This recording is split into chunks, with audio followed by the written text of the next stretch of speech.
Oxford Readers Level 5 David Copperfield by Charles Dickens. 1 David Copperfield's Childhood.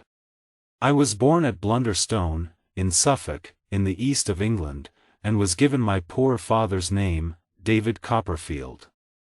Sadly, he never saw me. He was much older than my mother when they married, and died 6 months before I was born. My father's death made my beautiful young mother very unhappy, and she knew she would find life extremely difficult with a new baby and no husband. The richest and most important person in our family was my father's aunt, Miss Betsy Trotwood.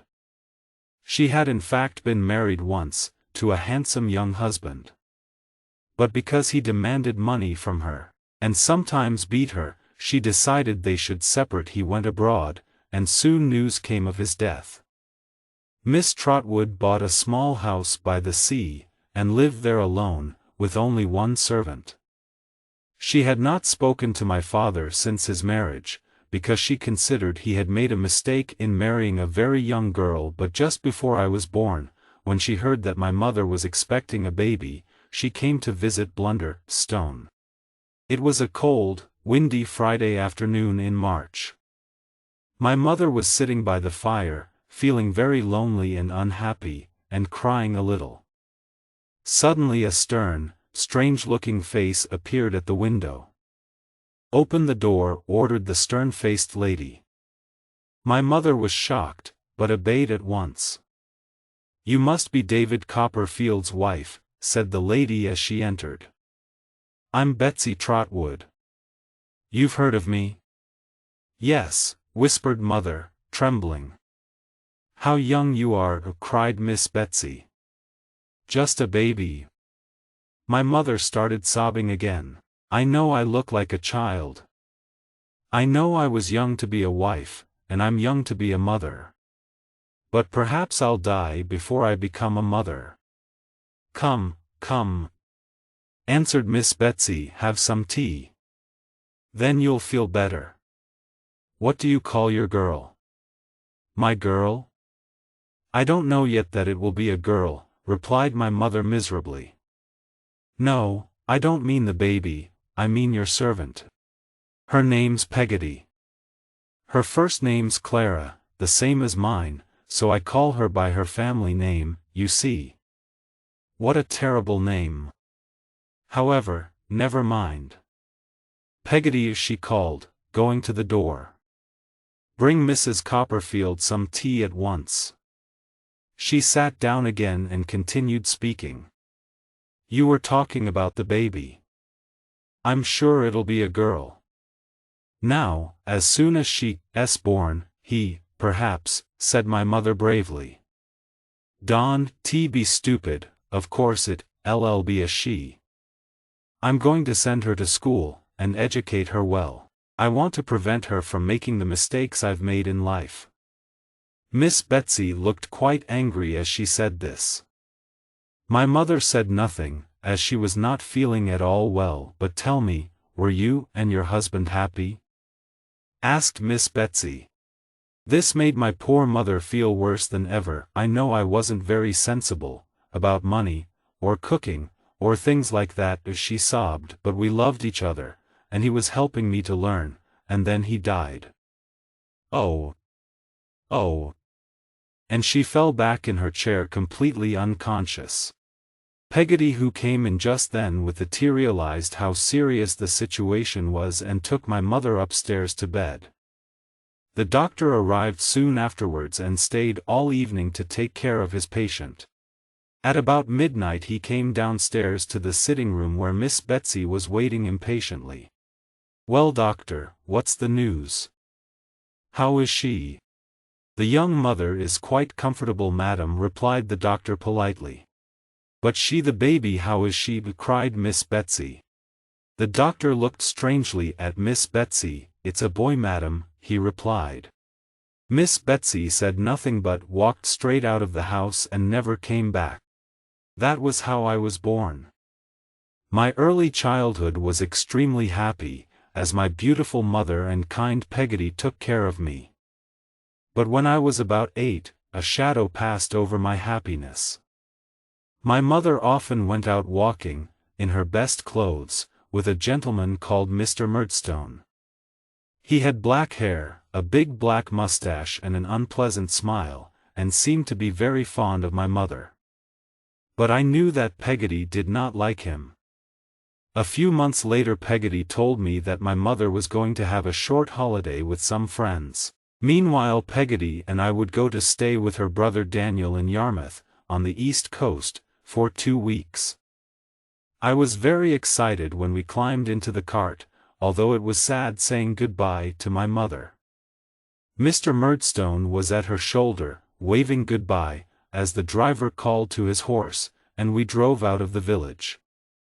When we got down from the cart in Yarmouth, after our journey, Peggotty said, "That's the house, Master David." I looked all round, but could only see an old ship on the sand. "Is that your brother's house?" I asked in delight. And when we reached it, I saw it had doors and windows and a chimney, just like a real house. I could not imagine a nicer place to live. Everything was clean and tidy, and smelt of fish. Now I was introduced to the Peggotty family. There was Daniel Peggotty, a kind old sailor. Although he was not married, he had adopted 2 orphans, who lived with him and called him uncle. Ham Peggotty was a large young man with a gentle smile, and Emily was a beautiful, blue-eyed little girl. They all welcomed Peggotty and me warmly. I spent a wonderfully happy 2 weeks there, playing all day on the beach with Emily, and sleeping in my own little bed on the ship. I am sure I was in love with little Emily in my childish way, and I cried bitterly when we had to say goodbye at the end of the holiday. But on the way home to Blunderstone, Peggotty looked at me very worriedly. "Master David, my dear," she said suddenly in a trembling voice, "I must tell you, you'll have to know now. While we've been away, your dear mother has married Mr. Murdstone. He's your stepfather now." I was deeply shocked. I could not understand how my mother could have married that man, and when we arrived home, I could not help showing my mother how very miserable I was. I went straight to my room and lay sobbing on my bed, which made my poor mother very unhappy too. As she sat beside me, holding my hand, Mr. Murdstone suddenly came in. "What's this, Chara, my love?" he asked sternly. "Remember, you must be firm with the boy. I've told you before, you're too weak with him." "Oh yes, Edward, I'm afraid you're right," my mother replied quickly. "I'm very sorry. I'll try to be firmer with him." And when she left the room, Mr. Murdstone whispered angrily to me, "David, do you know what I'll do if you don't obey me? I'll beat you like a dog." I was still very young, and I was very frightened of him. If he had said one kind word to me, perhaps I would have liked and trusted him, and my life would have been different. Instead, I hated him for the influence he had over my dear mother, who wanted to be kind to me, but also wanted to please her new husband. That evening Mr. Murdstone's sister arrived to help my mother in the house. A tall dark lady, with a stern, frowning face. She looked and sounded very much like her brother. I thought she was planning to stay with us for a long time, and I was right. In fact, she intended to stay forever. She started work the next morning. "Now, Clara," she said firmly to my mother at breakfast, "I am here to help you. You're much too pretty and thoughtless to worry about the servants, the food and so on.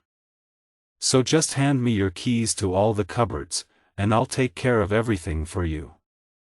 My poor mother just blushed, looked a little ashamed, and obeyed. From then on, Miss Murdstone took complete control of the house, keeping the keys hanging from her waist as she hurried through the house, checking that everything was being done just as she wished. David is sent away to school.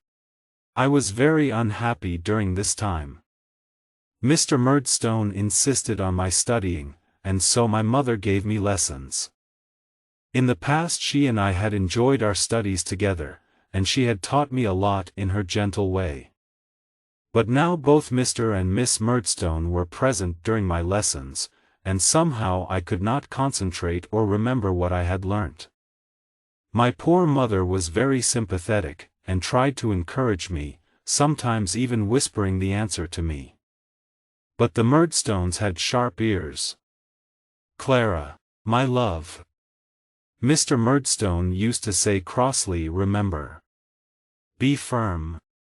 You making the boy's character worse by helping him like that." "Oh, Edward, I'm sorry," my mother replied, looking embarrassed and hanging her head like a guilty child. One morning when I arrived in the sitting room as usual for my lesson, I saw that Mr. Murdstone had a thin stick in his hand. I could not take my eyes off it. "You must be very careful today, David," he said with his unpleasant smile, holding the stick in both hands. I knew what would happen then. A terrible fear took hold of me, and all that I had learnt disappeared immediately from my memory, so that I could not answer any of my mother's questions. Mr. Murdstone got up from his chair. "Well, David," he said heavily, "I think you've worried your mother enough today. We'll go upstairs, boy. Come," and he picked up the stick. I heard my mother crying as we went upstairs. "Please, Mr. Murdstone," I cried, "don't beat me. I've tried to learn, really I have, sir." But he did not listen to me. In my bedroom, he held my arms and started hitting me with the stick. I managed to get hold of his hand, and bit deep into it.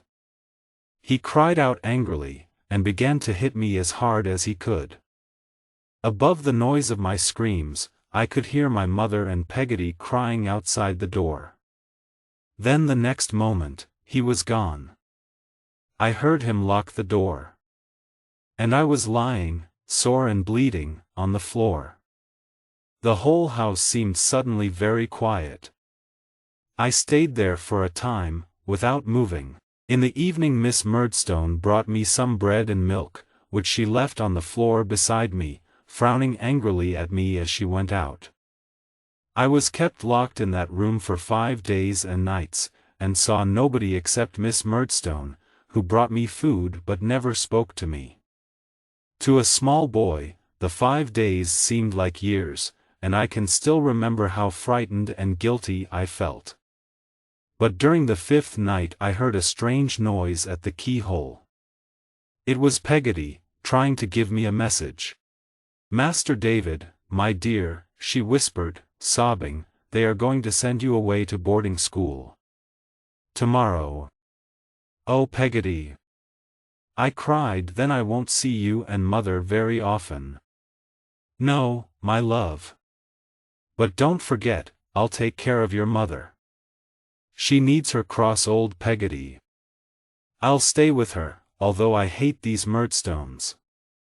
And remember, David, I love you as much as I love your mother, and more.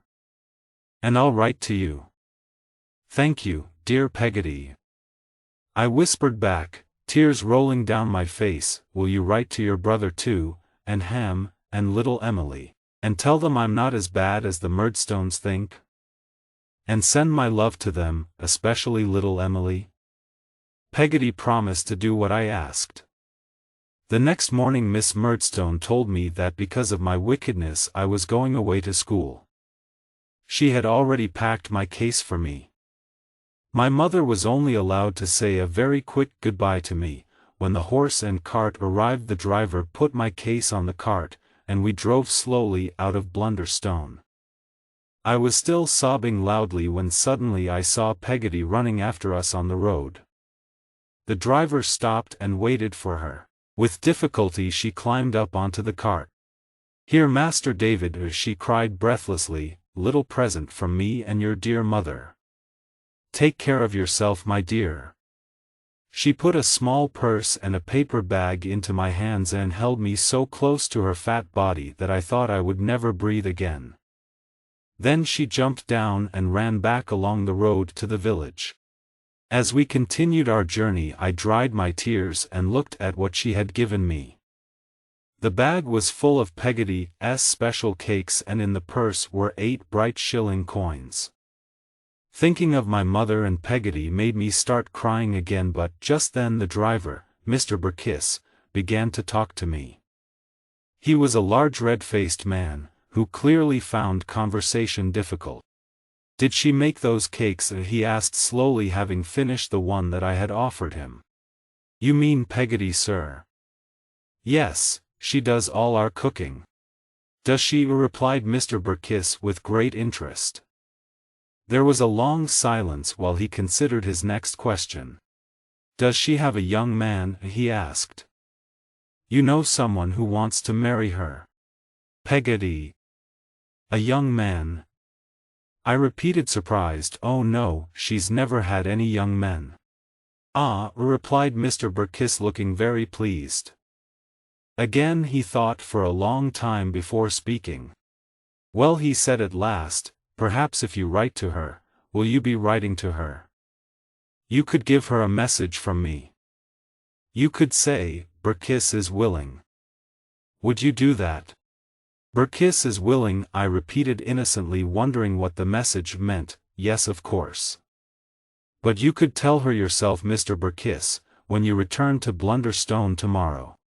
"No, no," he said, "no, you just give her the message. Remember, Burkiss is willing. After this conversation Mr. Burkiss was completely silent for the rest of the journey. When we arrived in Yarmouth, I bought paper at the hotel and wrote this letter to Peggotty: "My dear Peggotty, I have arrived safely in Yarmouth. Burkiss is willing. Please give my love to Mother. Yours, David P.S. He says it's important. Burkiss is willing." That in Yarmouth I was put on the long-distance coach to London, and travelled all through the night. At the coach station in London I was collected by a teacher, Mr. Mell, and taken to Salem House, the school which the Murdstones had chosen for me. The school was a large old building with a dusty playground, surrounded by a high brick wall. It looked strangely deserted. I was very surprised to find that none of the boys were there, and was told that they were all on holiday, and that I had been sent there during the holidays as a punishment for my wickedness. The headmaster and teachers were on holiday too, all except for Mr. Mell, who had to look after me. I spent a whole month in that miserable place, doing my lessons in the dirty, empty classroom, which smelt of old food and unwashed boys. Every evening I had to eat my supper with Mr. Mell, and then go straight to bed. The worst thing was the sign I had to wear around my neck. It said, "Be careful. He bites." I was only allowed to take it off when I went to bed. Although I was extremely lonely and unhappy at this time, I was not looking forward to meeting all the other boys. I felt sure they would laugh at me, and especially at the sign I was forced to wear. But one day Mr. Mell told me that the headmaster, Mr. Creakle, had returned, and wanted to see me. So I went, trembling, to his part of the house. I realized at once that Mr. Creakle lived much more comfortably than the boys or the teachers. He was a small, fat man with a purple nose, who was sitting in an armchair with a bottle and a glass in front of him. "So this is the boy who bites, is it?" he asked unpleasantly. "I know your stepfather, boy. He's a man of strong character, he is. He knows me, and I know him. Do you know me? Answer me, boy." He pulled violently at my ear. "Not yet, sir," I answered, tears of pain in my eyes. "Ah, but you soon will. Oh yes, I have a strong character too, you'll see." He banged his hand hard on the table. I was very frightened, but I made myself ask the question I had been considering for a whole month. "Please, sir, I'm very sorry for what I did to Mr. Murdstone. Could I take this sign off, before the other boys see it?" Mr. Creakle gave a sudden, terrible shout and jumped out of his chair. I did not wait to see whether he was going to hit me, but ran out of his room and hid in my bed for the next hour. However, the boys were not as cruel to me as I had feared. I made a friend almost immediately, a boy called Tommy Traddles, who was known to be the unluckiest boy in the school. I was also noticed, and even smiled on, by the great James Steerforth, one of the oldest boys, at least 6 years older than me. He was a handsome, intelligent, curly-haired young man, who had become an important figure at the school, with great influence over the younger boys. "How much money have you got, Copperfield?" he asked me. "8 shillings, Steerforth," I answered, remembering the present my mother and Peggotty had given me. "You'd better give it to me." "I'll take care of it for you," he offered in a friendly way. I opened Peggotty's purse and turned it upside down into his hand. "Perhaps you'd like to spend some of it now," he suggested, smiling. "A bottle of wine, a tin of biscuits, a few cakes, that sort of thing? I can go out whenever I like, so I can buy it for you." "Yes, that's very kind of you," I said, although I was a little worried that all my money would disappear. When we went upstairs to bed, I realized that all my money had been spent, as 8 shillings worth of food and drink was laid out on my bed in the moonlight. Of course I did not want to eat and drink it all by myself, so I invited Steerforth and the others to help themselves. The boys were very willing, and we spent a pleasant evening, sitting on our beds, whispering to each other. I discovered that the boys all hated Salem House, which they considered one of the worst schools in the country. They especially hated Mr. Creakle, who was in the habit of beating them regularly with a heavy stick which he carried with him at all times. The only boy he dared not beat was Steerforth. I admired Steerforth even more when I heard this. When we were all too tired to stay awake, Steerforth got up to go. "Good night, young Copperfield," he said, putting a hand on my head. "I'll take care of you." "It's very kind of you," I replied gratefully. "You haven't got a sister, have you?" he asked sleepily. "No, I haven't," I answered. "What a pity. If you had one, I'm sure she'd be a pretty, bright-eyed little girl. I would have liked to meet her." I thought of him a lot that night, with his laughing, handsome face, and his careless, confident manner. I could never have imagined what a dark shadow he would throw over the lives of people who were dear to me. I stayed at Salem House for 3 more months. Although 1 or 2 of the teachers, like Mr. Mell, were kind to us boys, and tried to teach us properly, we were too afraid of Mr. Creakle and his stick to concentrate on our studies. But Tommy Traddles and I cheered each other up if we were beaten, and I was lucky enough to be friendly with the great Steerforth, in spite of the difference in our ages.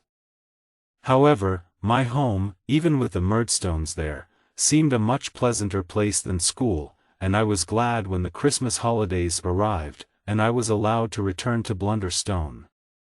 I was a little surprised to find that my mother had a new baby, and I could see at once that she was not well. She looked tired and worried, and very thin.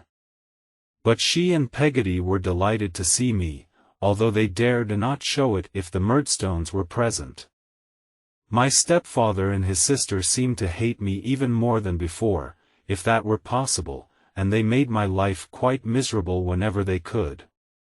In fact, I was almost pleased when it was time to return to school, and see Traddles and Steerforth again.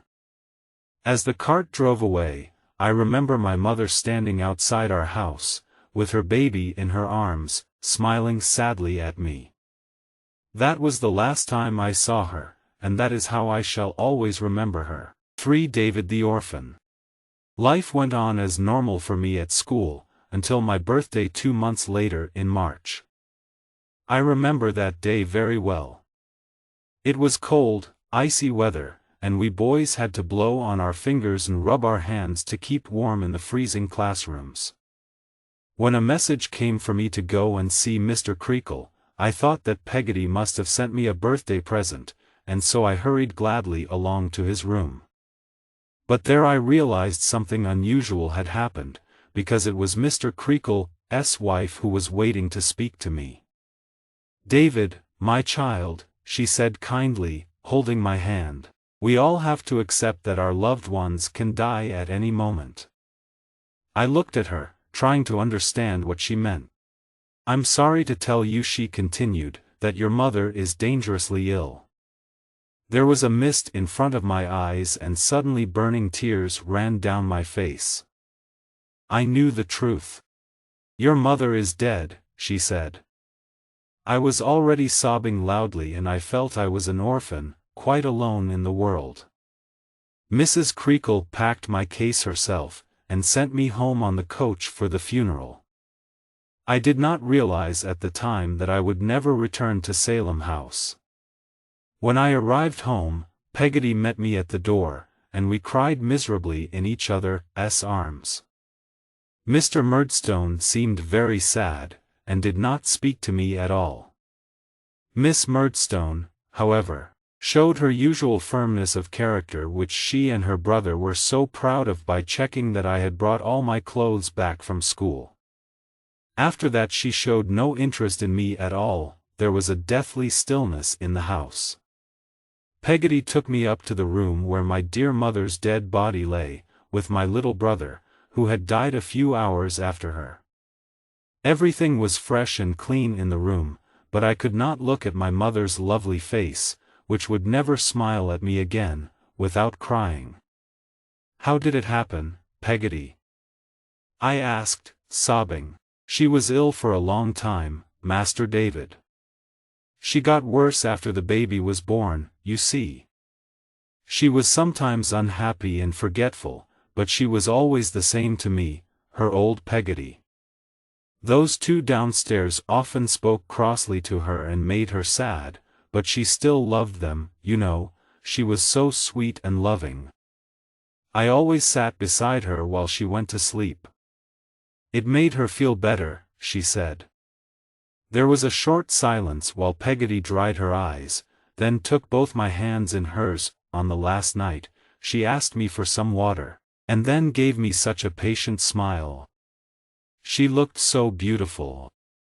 The sun was beginning to rise, and she put her head on my arm, on her stupid cross old Peggotty's arm, and died like an innocent child going to sleep. After my mother's funeral, I began to wonder what would happen to me. The Murdstones did not even seem to notice that I was in the house. They had told Peggotty to leave, as they did not want her as their servant any more, so Peggotty was going to her brother's in Yarmouth, until she decided what work to do next. She suggested taking me with her for a holiday, and to my surprise the Murdstones agreed. So next morning Mr. Burkiss appeared at the door with his cart, and Peggotty's cases were put on it. We climbed up and sat beside him. Peggotty was naturally a little sad to leave her old home, where she had been so happy with my mother and me, and at first she cried a little. But when Mr. Burkiss saw her drying her eyes and looking more cheerful, he too began to look happier, and he whispered to me, "Burkiss is willing." "You told her that?" Aloud he said to Peggotty, "Are you comfortable?" Peggotty laughed and said that she was. "And are you comfortable, Master David?" B asked. I said that I was. Mr. Burkiss was so pleased with this conversation that he repeated it many times during the journey, and Peggotty and I both had to keep giving him the same answer. When we arrived in Yarmouth and got down from the cart, we said goodbye to Mr. Burkiss. Daniel and Ham Peggotty were waiting for us. Daniel and Ham were exactly the same as I remembered them, cheerful and generous as ever, but little Emily seemed different somehow. She was taller and prettier, but she did not want to play with me or spend her time with me. I was rather disappointed, because I still considered she was the most beautiful girl I had ever seen, and I thought I was in love with her. Daniel and Ham were very proud of her intelligence and beauty, and just smiled when she laughingly refused to sit next to me. But they all listened with interest to my stories of school life at Salem House. I told them about the other boys, especially the handsome, clever Steerforth. I admired him so much that I could not stop myself telling them all about him. Suddenly I noticed that Emily was listening eagerly, her blue eyes shining and a smile on her lips. She blushed when she saw that we were all looking at her, and hid her face behind her hands. "Emily's like me," said Peggotty kindly, "and would like to see David's friend Mr. Steerforth." The days passed happily, although Emily and I did not play together as we had done before. Mr. Burkiss was a frequent visitor, and soon Peggotty explained to me that she had decided to marry him. "I'll love you just as much, David, my dear, when I'm married," she told me, holding me close to her, "and I'll be able to come and see you in the cart any time I like. Burkiss is a good man and I'm sure I'll be happy with him. He's got a nice little house, and I'll keep a little bedroom there for you to use whenever you want. You'll always be welcome to come and stay." So when I returned to Blunderstone, Peggotty had become Mrs. Burkiss, and I was glad to think of her in her own house, with a husband to take care of her. At home, my stepfather and his sister did not seem pleased to see me, and were clearly trying to find a way of getting rid of me. As they considered school too expensive, they finally arranged for me to start work, although I was still only 10 years old, and very small for my age. I was sent to London, to work in a warehouse in the east of the city, near the river. My job was to wash bottles, which would then be filled with wine, or to pack the filled bottles in cases. I was paid only 6 shillings a week. There were several other boys who worked with me, but I was the only one who had been to school. All the warehouse workers were coarse, rough people, who were used to working in dirty conditions for long hours. No words can describe the horror I felt when I realized what my life was going to be like from now on. I was deeply ashamed at having such a job, and I was also afraid that I would forget everything I had learnt from my mother and my teachers. I would never find friends like Traddles or Steerforth, or be able to get a better position in life. It was an extremely unhappy time for me. My stepfather had asked Mr. Quinion, the manager, to find me somewhere to stay in London, so at the end of my first day I was called to Mr. Quinion's office and introduced to an important-looking, rather fat, middle-aged man with a head as bald as an egg. His name was Mr. Micawber, and he offered me a spare room in the house he was renting with his family. I agreed to take it, and Mr. Micawber and I walked home together. The Micawbers were obviously very poor, but tried hard not to let this show. The house had several floors of rather dirty, empty rooms with very little furniture. Mrs. Micawber was a thin, tired-looking woman with a baby in her arms. The baby was one of twins, and in all my experience of the family, I never saw Mrs. Micawber without at least one of the twins. They also had a 4-year-old son and a 3-year-old daughter. Their only servant was a young orphan girl. "I never thought," Mrs. Micawber told me sadly as she showed me my room, "when I lived with mother and father, before I was married, that I would ever be as poor as this.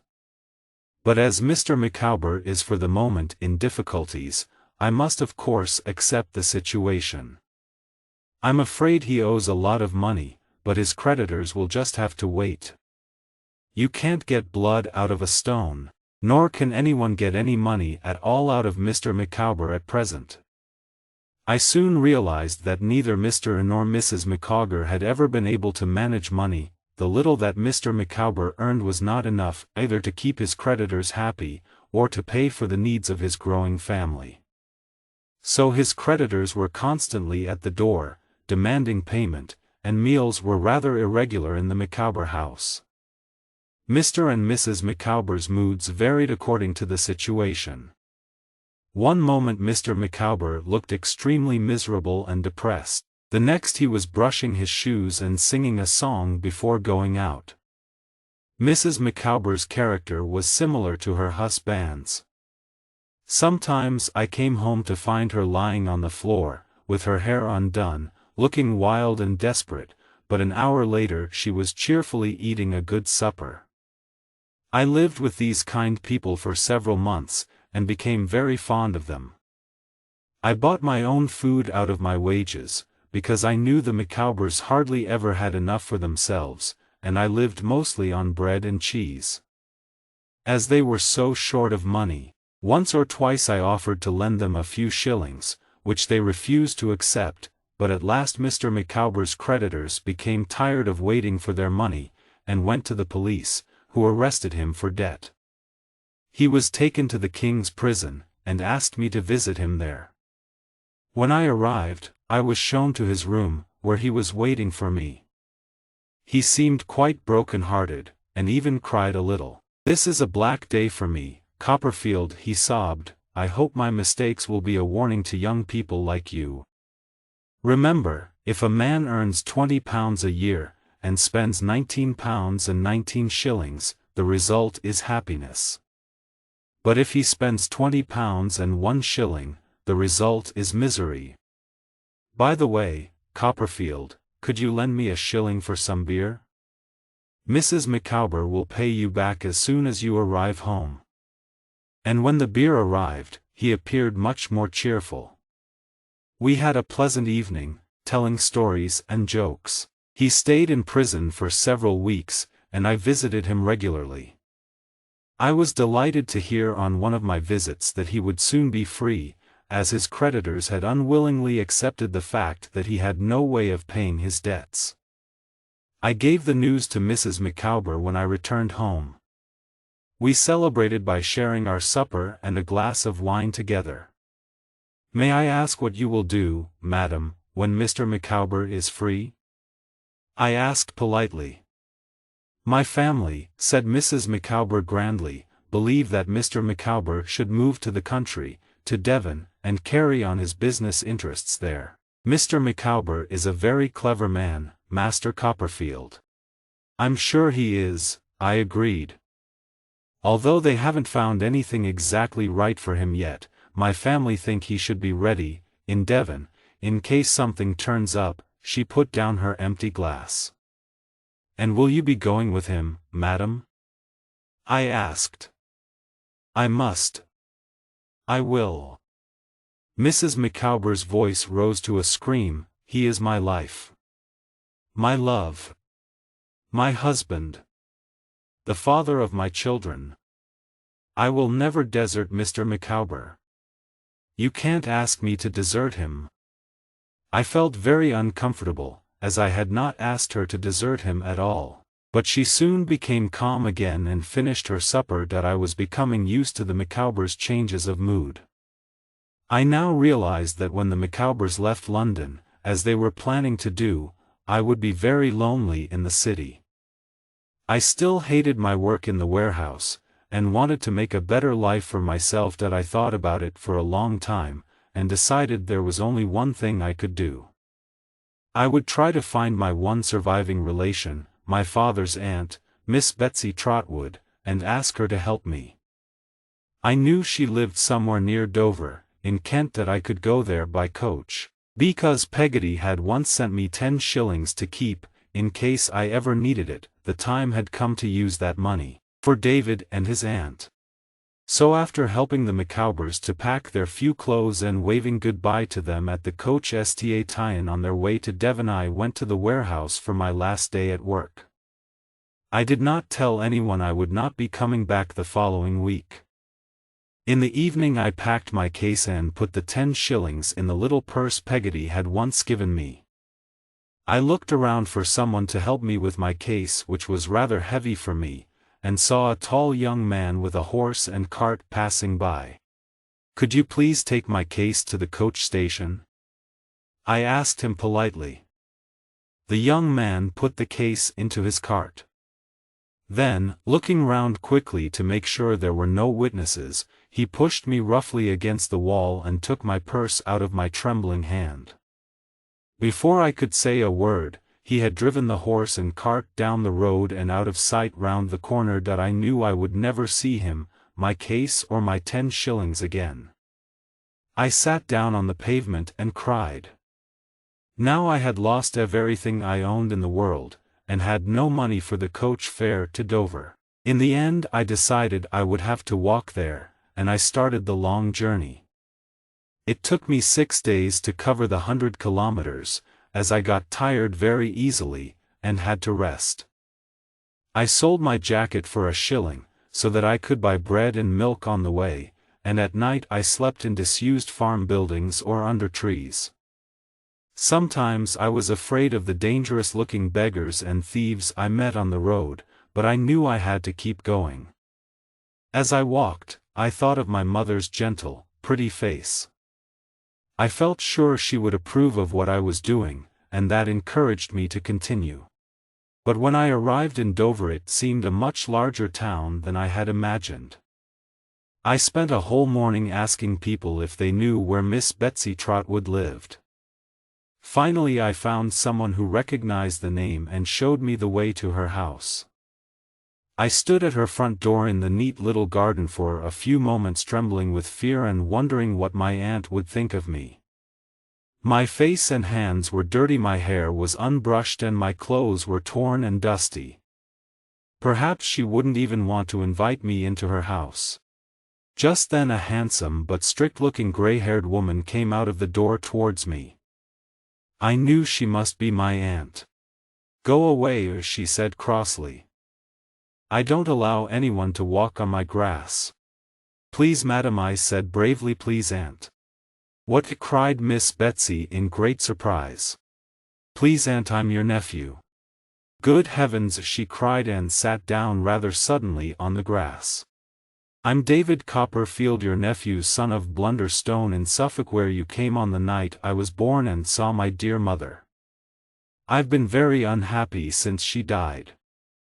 My stepfather sent me to work in London and I hated it and ran away, and someone stole my case and my money, and I've had to walk all the way, and I haven't slept in a bed for 6 nights. Here my self-control broke and I fell to the ground sobbing bitterly. My aunt jumped to her feet, picked me up and took me into her sitting room, where she mixed some medicine in a glass and made me drink it. She also wrapped me in a large blanket and put me on her sofa.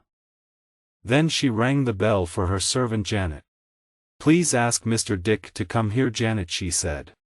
A tall gray-haired pleasant-looking gentleman entered a few minutes later, laughing rather strangely to himself. "Now, Mr. Dick," said my aunt firmly, "don't be a fool, because we all know you're intelligent." Mr. Dick looked very serious at once. "No doubt you remember that I had a nephew, David Copperfield. Well, this is his son. He has run away." "Oh, really? David's son? Run away? Well," said Mr. Dick. "Now the question is, Mr. Dick, what shall I do with him?" "Well," Mr. Dick looked vacantly at me, and then suddenly his eyes shone. "If I were you, I would wash him." "Well done, Mr. Dick. You always have the right answer," said my aunt delightedly. And so they washed me and gave me clean clothes and delicious food. While I was eating, my aunt stared at me occasionally, whispering "Good heavens" to herself. When she could see that I felt better, she asked me question after question, and I told her the story of my life. "Good heavens," she said again when I had finished. "Why did your poor mother marry again? What a terrible mistake." "Perhaps she was in love," suggested Mr. Dick, smiling his rather foolish smile. "In love," said Miss Betsy crossly. "Perhaps the poor silly girl thought she was in love.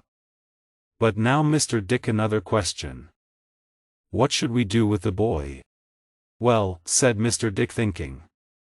Then an idea suddenly came to him. "You should put him to bed." "Thank you again, Mr. Dick, for your common sense," said my aunt happily. Janet put the boy to bed. And so in a comfortable clean little bed in a pleasant airy room at the top of Miss Betsy Trotwood's house I floated away into the world of my dreams. At breakfast next morning I bravely asked my aunt, have you, what's going to happen to me? I've written to your stepfather, she replied. Oh. Are you going to send me back to the Murdstones? Please don't, Aunt. Please let me stay here. I cried, trembling. I don't know what I'll do yet. We'll have to wait and see, she answered firmly. This news made me very depressed, but there was nothing I could do about it, and my aunt soon began to talk about something else. What do you think of Mr. Dick, child? He looks a little, well, mad. Is he mad, Aunt? Well, his family called him mad and wanted to lock him up forever. But I met him and thought, I still think, he's an extremely sensible, intelligent person. So I offered to take care of him, and he's lived in my house for 10 years. Nobody knows what useful advice he's given me. I trust him completely. When I heard how generous my aunt had been to poor harmless Mr. Dick, I began to understand her character better. In spite of her stern appearance and frequent crossness, she was very kind to people who needed her help. I hoped she would be kind to me. Several days later I was looking out of the sitting-room window when I saw Mr. and Miss Murdstone riding into my aunt's garden. My aunt had seen them too and hurried out, waving her umbrella angrily at them and shouting, "Go away! Don't ride on my grass! Who do you think you are? Go away, I tell you!" "Aunt!" I cried out. "They're Mr. and Miss Murdstone." "I don't care," she shouted. "Nobody is allowed to ride on my grass." And she went back into her house, banging the door behind her. The Murdstones had to lead their horses out of the garden and then return to ring the doorbell. They looked very uncomfortable and unsure of themselves. Janet showed them into the sitting room where my aunt, Mr. Dick, and I were waiting. "Miss Trotwood," began Mr. Murdstone, stepping forward. "Excuse me," said my aunt sharply. "I imagine you are the Mr. Murdstone who married my nephew's widow. In my opinion it would have been much better if you had never married the poor child." "I agree with you, Miss Trotwood," said Miss Murdstone, smiling falsely. "My brother would certainly have been happier if he hadn't married her, because I consider poor dear Clara was in fact just a child." "Fortunately," said my aunt, "you and I, madam, are too old and plain for anyone to say that about us." Miss Murdstone did not seem eager to agree to this. Her brother, however, wanted to get down to business. "Miss Trotwood," he said a little crossly, "having received your letter, I've come to explain to you, in case you haven't realized it yet, that this boy is extremely wicked and violent. Both my sister and I have tried to change his character, but sadly we have failed. I must add," said Miss Murdstone, "that of all the boys in the world I believe this is the worst boy." "I see," said my aunt. "Now tell me, has David inherited any money from his father or mother?" "No, madam," answered Mr. Murdstone. "My dear Clara naturally trusted me to take care of David, and I'm ready to do that if he comes back with me now. But I alone shall decide what to do with him, Miss Trotwood, understand that. I am here for the first and last time to take him away. If you decide to keep him with you, you keep him forever." "What do you say, David?" asked my aunt, turning to me. "Please don't let me go with them, Aunt," I begged. "They've always been unkind to me and they made my mother very unhappy. I'll be so miserable if I have to go back with them." "What do you think, Mr. Dick?" asked my aunt. Mr. Dick thought for a moment. "Get a suit of clothes made for him immediately," he said. "What would I do without you, Mr. Dick?" asked my aunt, shaking his hand enthusiastically. Then she turned to Mr. Murdstone. "You'd better go. I'll keep the boy and take my chance with him. I don't believe a word of your story. Do you think I don't know how you broke that poor girl's heart?" And how you hated her son and punished him for it. I can see by your face that I'm right." We all stared at Mr. Murdstone. It was true that his face was white and he was breathing fast. "Goodbye, sir, and goodbye to you too, madam," added my aunt, turning suddenly to Miss Murdstone. "If I see you riding on my grass again, I'll knock your hat right off your head." The Murdstone said nothing in reply to these fierce words but walked quickly out of the house. Thank you, aunt," I cried. "I'll do my best to make you proud of me," and I kissed her many times. "Mr. Dick, you and I will adopt this boy together," said my aunt, her stern expression softening into a smile. And so a new life began for me. I was soon able to forget the warehouse and the Murdstones in learning to please my aunt and to play games with Mr. Dick, who spent much of his time with me. But one day my aunt suggested that I should go to boarding school in Canterbury. I was delighted, as I was eager to continue my studies, and Canterbury was very near my aunt's home in Dover. So the next day my aunt and I went to Canterbury, where I admired the beautiful old buildings in the ancient city centre. "Is it a large school, aunt?" I asked politely. "I haven't decided which school you'll go to yet," she replied. "First we're going to ask my old friend Mr. Wickfield's advice about it. He lives and works in Canterbury, you see." Soon we stopped in front of a very old house with a very clean front doorstep and fresh white curtains at the windows. A strange-looking person dressed in black with short red hair and a very thin white face came out to meet us. I thought he must be a servant. He was about 15 but looked much older. "Is Mr. Wickfield at home, Uriah Heep?" asked my aunt. "He is, madam," replied Uriah, smiling unpleasantly. He showed us into the sitting room, where I noticed two large paintings on the wall, one of a grey-haired gentleman and the other of a lady with a sweet, gentle face.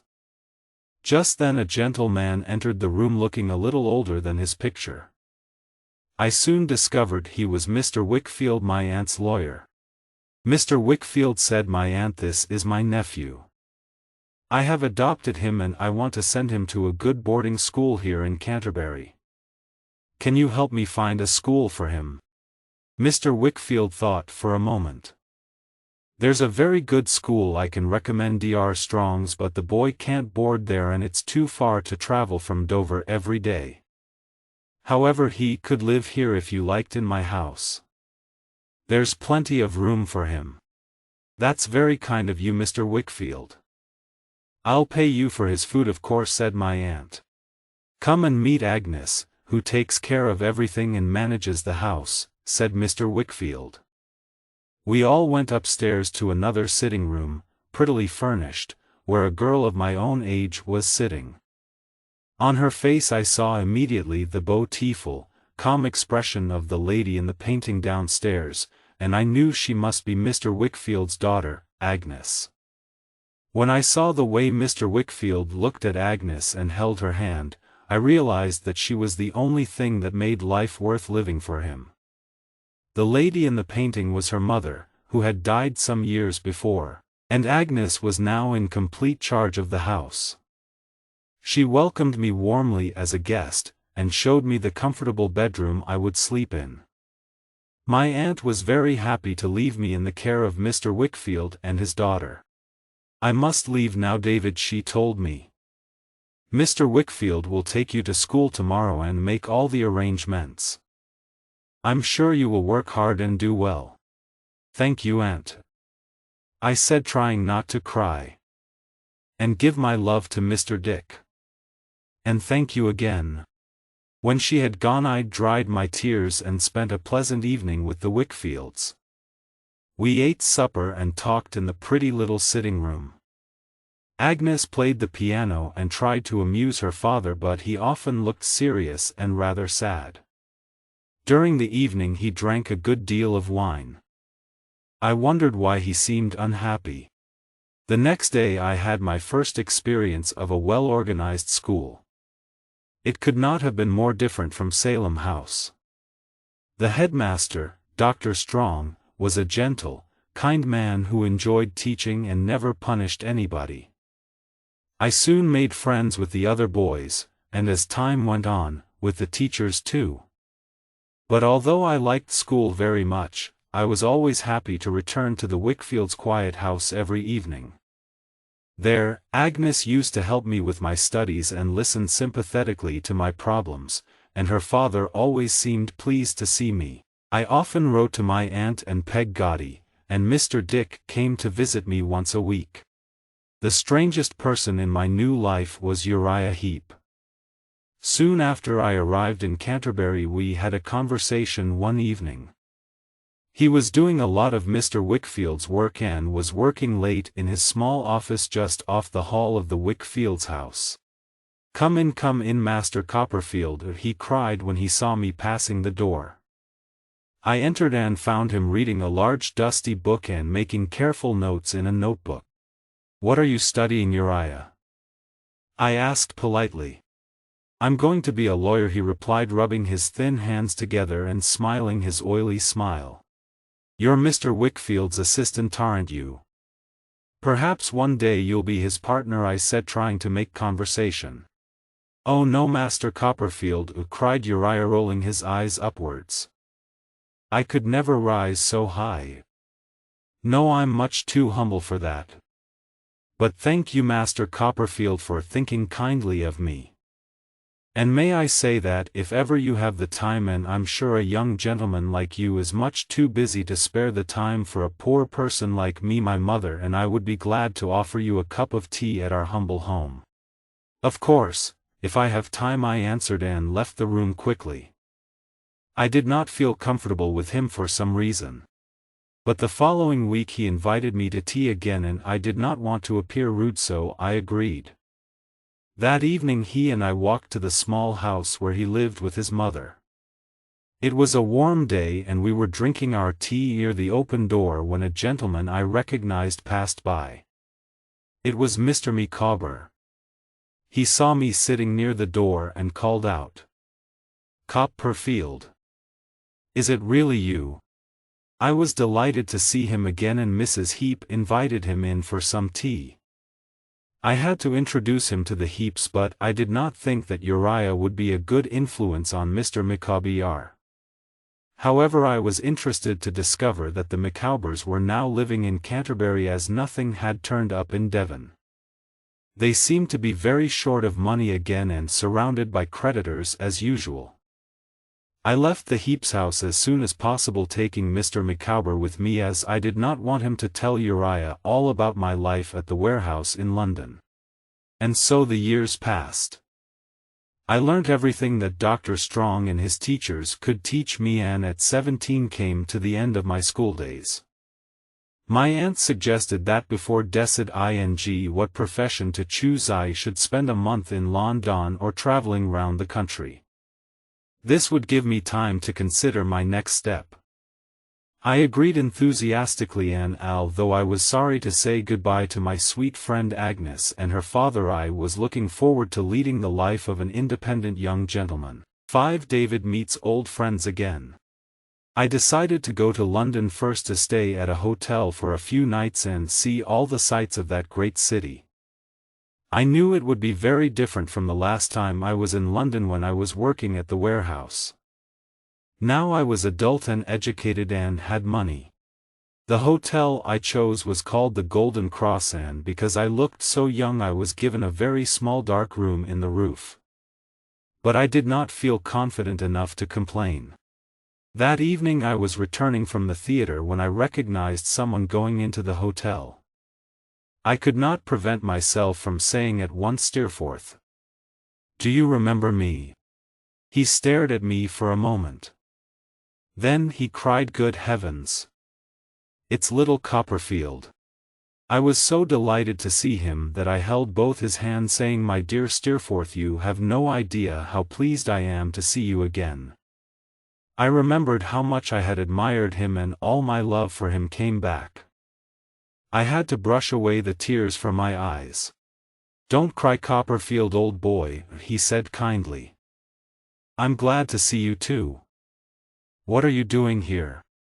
I've just finished school and my aunt has sent me to London to look around before deciding on a profession. What about you, Steerforth? Well, I'm studying at Oxford University, but nothing exciting ever happens there. That's why I'm in London for a few days. But it's boring here too, isn't it? In London? I asked, surprised. I think it's wonderful. There's so much to do and see.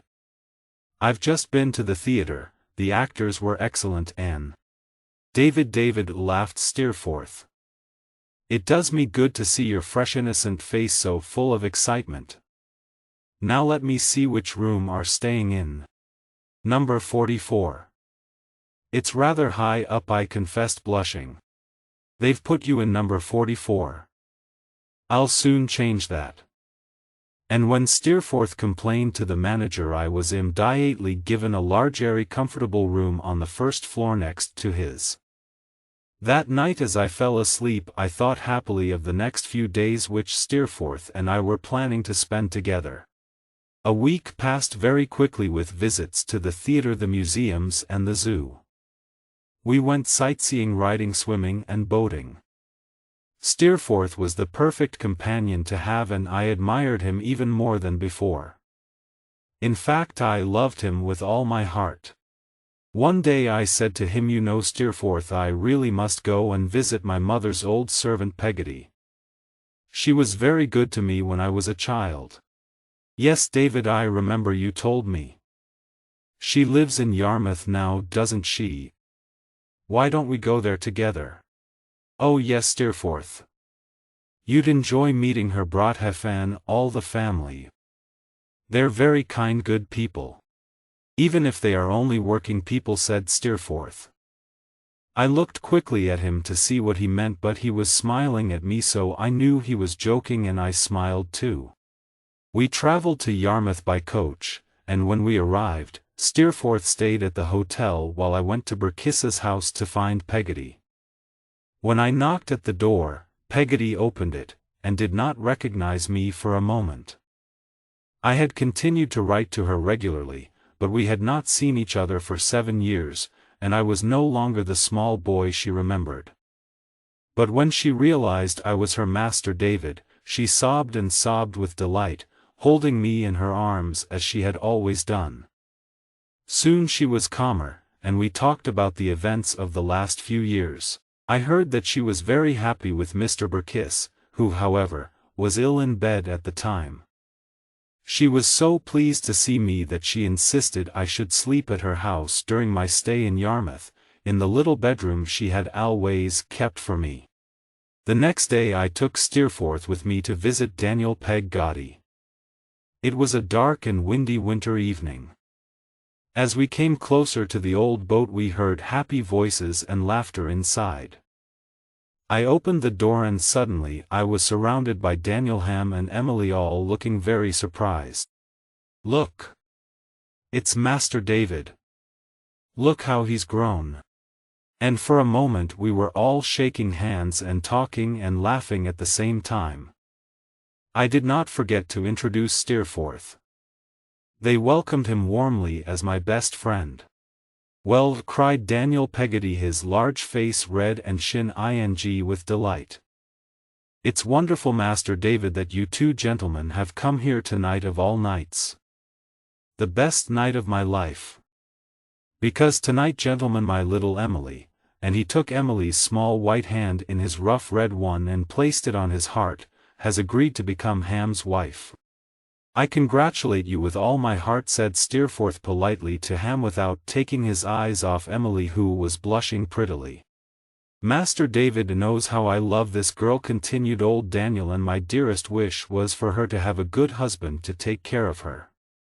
And there's no one I trust more than Ham. He's only a rough sailor like me, but he's honest and sincere, and I know she'll come to no harm while he lives." Meanwhile Ham was blushing too. I did not know what to say, unsure whether I still loved Emily and was therefore jealous of Ham, or whether I was glad they were going to be happy together. But Steerforth always knew the right thing to say, and with a few well-chosen words he made us all feel much more comfortable.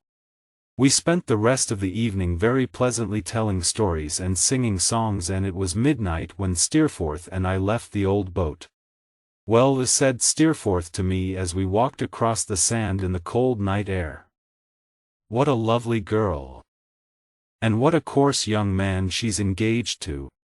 I was shocked by these unexpectedly cold words. But when I turned to him and saw him smiling, I replied warmly, "Ah, Steerforth, you pretend to laugh at people who are poorer or less educated than yourself, but I've just seen you spend the whole evening with the Peggotty family making them happy. I know you understand and love them, and I admire you all the more for it." He stopped and looked at me, saying rather sadly, "David, you're serious, aren't you? I wish I were as good as you." For the next 2 weeks I was often with Peggotty and Burkiss, while Steerforth went sailing or fishing with Daniel and Ham, or found other things to do, so I did not see very much of him. Finally we decided to return to London. While we were travelling back on the coach, I turned to say something and was surprised to see how miserable he looked. "Oh, David," he said unhappily, "I wish I could control myself better. I hate myself sometimes." "Steerforth, what can you mean?" I cried. "You're the best, the most intelligent, the kindest of men." "Thank you, David," he said, shaking his head, "but you don't know how bad I am." "Bad?" I repeated. "My dear Steerforth, don't say that. I know your character well, and I'm proud to call you my friend." In a little while his mood changed and he became cheerful again. I soon forgot his words, but I remembered them later. In London I discovered that my aunt had arrived at the Colden Cross Hotel and had booked a room there for several days. We were delighted to see each other and had a long conversation that evening. She had come to ask me a particular question. "David," she said very seriously, "I've been thinking about your future profession. How would you feel about becoming a lawyer?" I thought for a moment. "Well, Aunt, it sounds a very good idea. I confess I hadn't considered it before, but I think I'd like it." "Very good," said my aunt, jumping up. "In that case let's go immediately to see Mr. Spenlow. He's a partner in an important law firm and I think he'll agree to train you. We'll have to pay him, of course, but after several years you'll be a properly trained lawyer and be able to earn your own money." And so we carried out this plan. My aunt paid Mr. Spenlow's firm £1,000, and I promised to work hard and do my best to become a successful lawyer. Before she returned to Dover, my aunt rented a small flat for me at the top of a house near the Law Courts, and I moved in at once. At first it seemed very exciting to walk through the busy streets after a long day in the courts or at Mr. Spenlow's dusty office and know that I had my own home to return to. But when I had climbed up all the stairs and entered my sitting room, it no longer seemed so exciting. In fact, my flat looked empty and depressing. So after 2 days of loneliness I was very glad to receive my first visitor, Steerforth, and because I was so happy to see him I invited him and 2 friends of his to dinner the next evening. As it was my first dinner party, I did not know what to buy, but I ordered cooked dishes of chicken and fish from the restaurant, bought cheese and fruit from the market, and had a large number of bottles of wine delivered. I was quite frightened by how much money I had spent, but when Steerforth and his friends arrived, I soon became more cheerful. The party was a great success, and we all enjoyed ourselves very much. We ate, and drank, and smoked, and drank again. I was constantly opening bottles of wine, and became unusually talkative. I began to feel rather strange, and when I caught sight of myself in a mirror, I seemed very pale. I had to confess to myself that I looked drunk. Someone suggested going to the theater, and in a kind of mist we left my flat and walked through the streets. Steerforth was holding my arm and laughing. Then a man in a little box looked out of the fog and took money from somebody. Soon we were sitting high up in a very hot, very crowded theater. There were bright lights and there was music, but I could not understand what anyone was saying, and the whole building seemed to swim in front of my eyes. Then someone suggested going to visit some friends in another part of the theater, so we went downstairs. Suddenly I saw quite clearly Agnes Wickfield sitting with a lady and gentleman. She was looking at me with a surprised expression on her face. "Good heavens!" I cried. "Agnes! You're in London." "Quiet," as she whispered. "People are trying to listen to the actors. You'll disturb them." Then she added kindly, "David, please do what I say. Ask your friends to take you home." I had always taken Agnes's advice, and I did so this time. I do not remember how I got home, but I do remember Steerforth helping me to undress and get into bed. What a terrible sleepless night I spent. How ill I felt. How dry my mouth was. But the next morning I felt even worse. I was so miserable and ashamed that I had been so stupid, and that Agnes had seen me drunk. I could not even apologize to her because I did not know where she was staying in London. I spent the whole day with my head in my hands in my dirty smoky room, surrounded by empty wine bottles. But the next day a note was delivered to my flat. It was from Agnes asking me to visit her at the house where she was staying. I went straight there after my day's work at the office. She looked so quiet and good and reminded me so much of my happy school days in Canterbury that I could not help crying. "I'm so sorry, Agnes," I said, "that you saw me like that. I wish I were dead." "David, don't be unhappy," she said cheerfully. "You know you can trust me, and I'll always be your friend." I took her hand and kissed it. "Agnes, you're my good angel." She shook her head. "No, David, but if I were, I'd warn you to stay away from your bad angel." "My dear Agnes," I cried. "Do you mean Steerforth?" "I do, David," she replied, looking firmly at me. "Agnes, you're wrong. He is my trusted friend. He helps and guides me. It wasn't his fault that I got drunk, you know. I wasn't thinking of that. I judge him from what you've told me about him and your character and his influence over you." Agnes spoke very seriously, and her words went straight to my heart. "I'm certain I'm right. You've made a dangerous friend, David, because you're so trusting. Please remember what I say, and forgive me for saying it." "I will, if you forgive me for getting drunk." Agnes agreed, smiling, and then said suddenly, "Have you seen Uriah Heep?" "No," I replied. "Is he in London? What's he doing here?" "I'm worried," David answered Agnes with sadness in her beautiful eyes. "I think he's going to be Father's partner." I remembered Uriah Heep's oily smile and how uncomfortable he always used to make me feel. "What? That creature? He's so unpleasant. You must prevent your father from agreeing to it, Agnes." Agnes smiled miserably. "My poor father has no choice.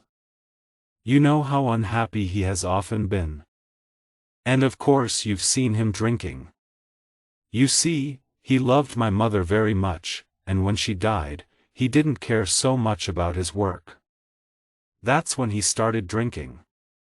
Uriah's very clever, he knows all this, and he's been very useful to Father, doing all the work that Father had forgotten or didn't want to do. Father really needs Uriah now, to keep his business going. And Uriah himself pretends to be humble and grateful, but in fact he's in a strong position, and is insisting on becoming a partner. Father is ashamed of himself, but he has to agree. Poor Father. I'd do anything to help him, anything." And Agnes sobbed bitterly. I had never seen Agnes cry before. It made me so sad that I could only say helplessly, "My dear Agnes, please don't cry.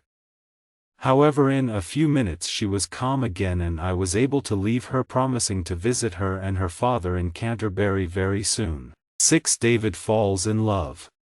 Anise had asked me to be polite to Uriah if I met him, and so when I saw him the next day near the law courts I was careful not to offend him. He looked even stranger than before with his small evil head and long thin body and his wide oily smile. When we shook hands I noticed how cold and wet his hand felt, just like a fish. Would you like to come to my rooms for coffee, Uriah?" I offered, trying to hide my horror of him. "Oh, Master Copperfield, I mean Mr. Copperfield I should say now. How kind of you. I'm too humble to expect such kindness. But I would like that." And when we reached my flat he looked at me with an unpleasantly confident smile and said, "Perhaps you've heard that I'm going to become Mr. Wickfield's partner, Mr. Copperfield." "Yes," I replied. "Agnes has told me about it." "Ah. I'm glad to hear that Miss Agnes knows about it," he answered. "Thank you for that, Mr. Copperfield." I was annoyed with myself for mentioning Agnes's name and hated hearing him say it, but I said nothing and drank my coffee. "You said once, Mr. Copperfield," continued Uriah, rubbing his hands together happily, "that perhaps I'd be Mr. Wickfield's partner one day. It was kind of you to say so. A humble person like me remembers things like that. And now it's true. I'm glad to think I've been able to help poor Mr. Wickfield. Oh, how very careless he has been. If I hadn't been his assistant he would certainly have lost his business, his house and all his money by now. Of course I'm helping him because I admire him, and not only him." Suddenly, although the room was warm, an icy coldness spread through my body as I stared into his cruel little face. "Miss Agnes is looking beautiful at the moment, I assent," he went on, smiling horribly. "Mr. Copperfield, I trust you because, as you know, I've always liked you, although I'm so humble and you're a gentleman. So I'd like to tell you my little secret. In spite of my low position I love Miss Agnes. I've given my heart to her and I hope to marry her one day." There was a purple mist in front of my eyes. I wanted to hit his ugly face or stab a knife right into his wicked heart. I was almost mad with anger. But I thought of Agnes's request and I managed to control myself. Have you spoken to Agnes about your love?" I asked as calmly as I could. "Oh no, Mr. Copperfield. I'm waiting for the right moment. Perhaps I'll ask her when I become her father's partner. She'll think kindly of me, you see, when she realizes how much her father needs me. She loves him so much. Ah, what a good daughter my Agnes is. And what an excellent wife she'll be to me. Dear sweet Agnes, my adopted sister. I did not know any man good enough to be her husband. Could she ever marry this worthless insect?" When Uriah left my flat I spent a sleepless night worrying about what I should do. In the end I decided to say nothing to Agnes about Uriah's plan, as she already had enough to worry about. A year had passed since I first started work in Mr. Spenlow's firm. I often went to court with him and began to understand the details of some of the most difficult cases. Mr. Spenlow was kind to me and occasionally talked to me not only about law but also about other matters. I discovered that his wife had died and that he lived in a large country house just outside London with his only daughter and her paid companion. One day he invited me to his house for the weekend and I accepted gratefully. So on Friday evening Mr. Spenlow's coach and horses drove us to the house. When I saw the Spenlows' home I realized how rich Mr. Spenlow must be. It was a lovely old building with large gardens. As soon as we entered Mr. Spenlow asked one of the servants, "Where's Miss Dora?" Dora. I thought. What a beautiful name. We went into the sitting room and I suppose Mr. Spenlow introduced me. I did not notice because nothing mattered at that moment. I just stared stupidly at his daughter Dora, lost in wonder at her beauty and unable to say anything. I had fallen in love in a second. As I stared, I heard a voice speaking to me, but it was not Dora's.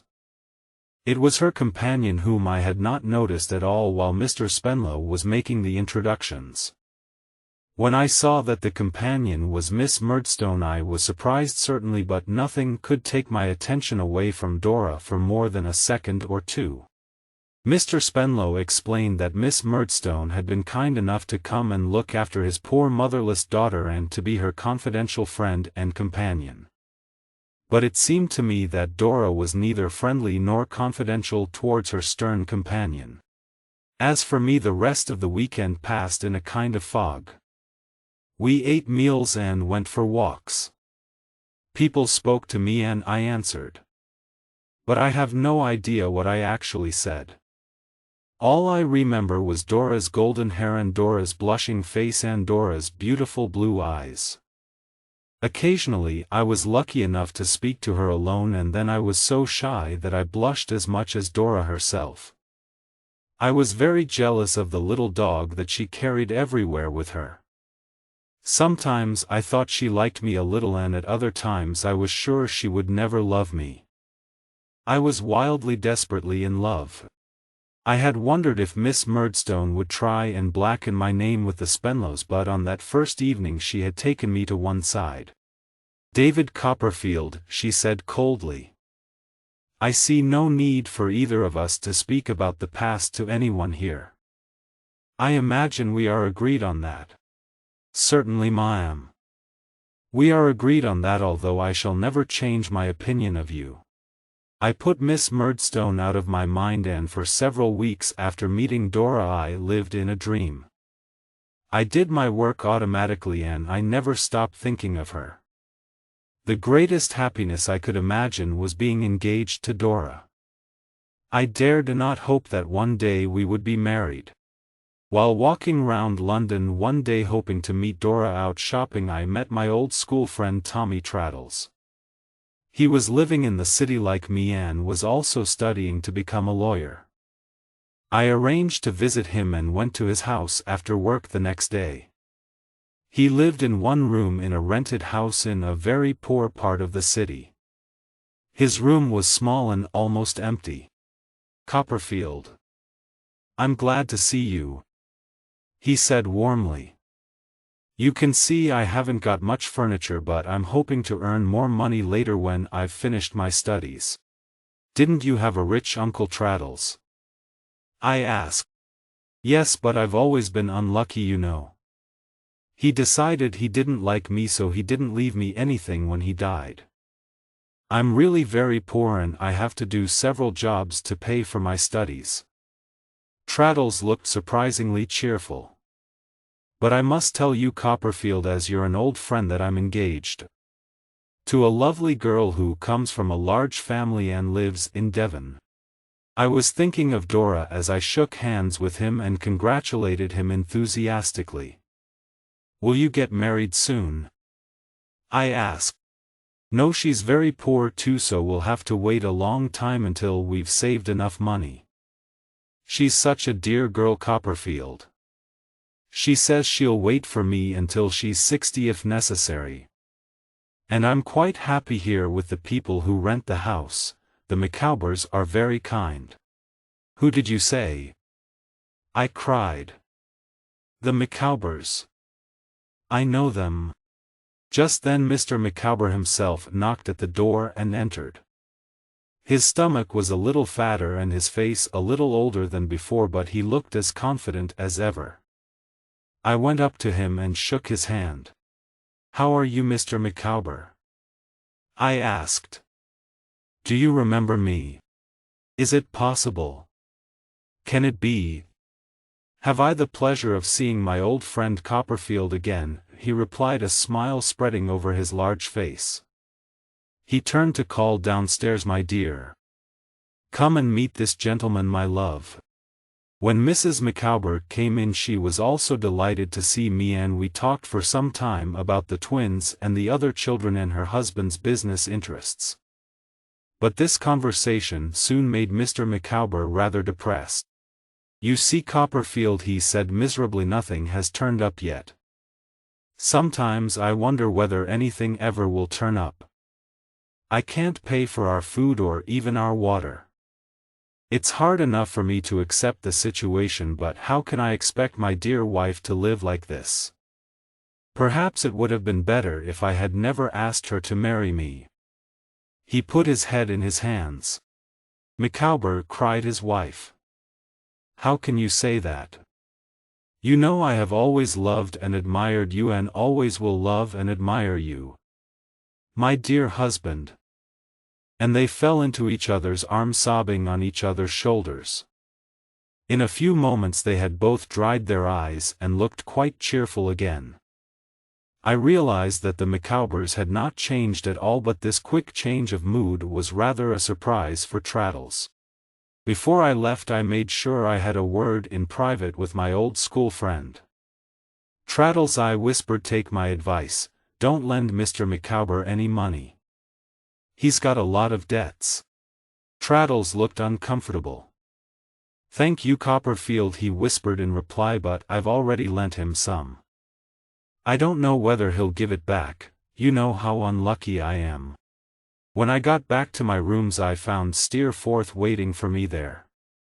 I thought of Agnes's warning about him, but when I saw his open, good-looking face I could not believe he could be a bad influence on anyone. However, there was something rather strange in his manner that night. Sometimes he seemed quite depressed, almost desperate, but a minute later he was laughing wildly and I had no idea why he was like that. "I've just been to Yarmouth, David," he told me. "Oh," I replied. "You've seen the Peggotty family, I expect." "I haven't seen much of them, but I have got some news for you. It's about old Burkiss. I'm afraid his illness has got much worse and the doctor thinks he'll die very soon." "Oh dear," I said. "Poor Peggotty will be so sad." "Yes, it's bad luck," replied Steerforth carelessly. "But people die in this world every minute. I'm not afraid of death. I want to live life in my own way and nobody can stop me." He threw his head back proudly. I looked into his handsome face, wondering why he was so excited, which was unusual for him. "Steerforth, I think I'll have to go to Yarmouth myself," I said. "Perhaps I can help Peggotty at this difficult time." Smiling, he put his hands on my shoulders. "I wish I could be as good as you. David, promise me that if anything ever happens to separate us you'll think of me at my best. Promise me that." "Steerforth, you have no best or worst for me," I answered. "You will always have your place in my heart." And as he turned to go he gave me his hand and smiled in his old friendly way. That is how I like to remember him now that I shall never touch his hand again or see him smile. When I arrived in Yarmouth I went straight to Burkiss's house. In the sitting room I found Daniel, Ham and Emily. Ham was standing by the door while Emily was sobbing in Daniel's arms. None of them seemed surprised to see me.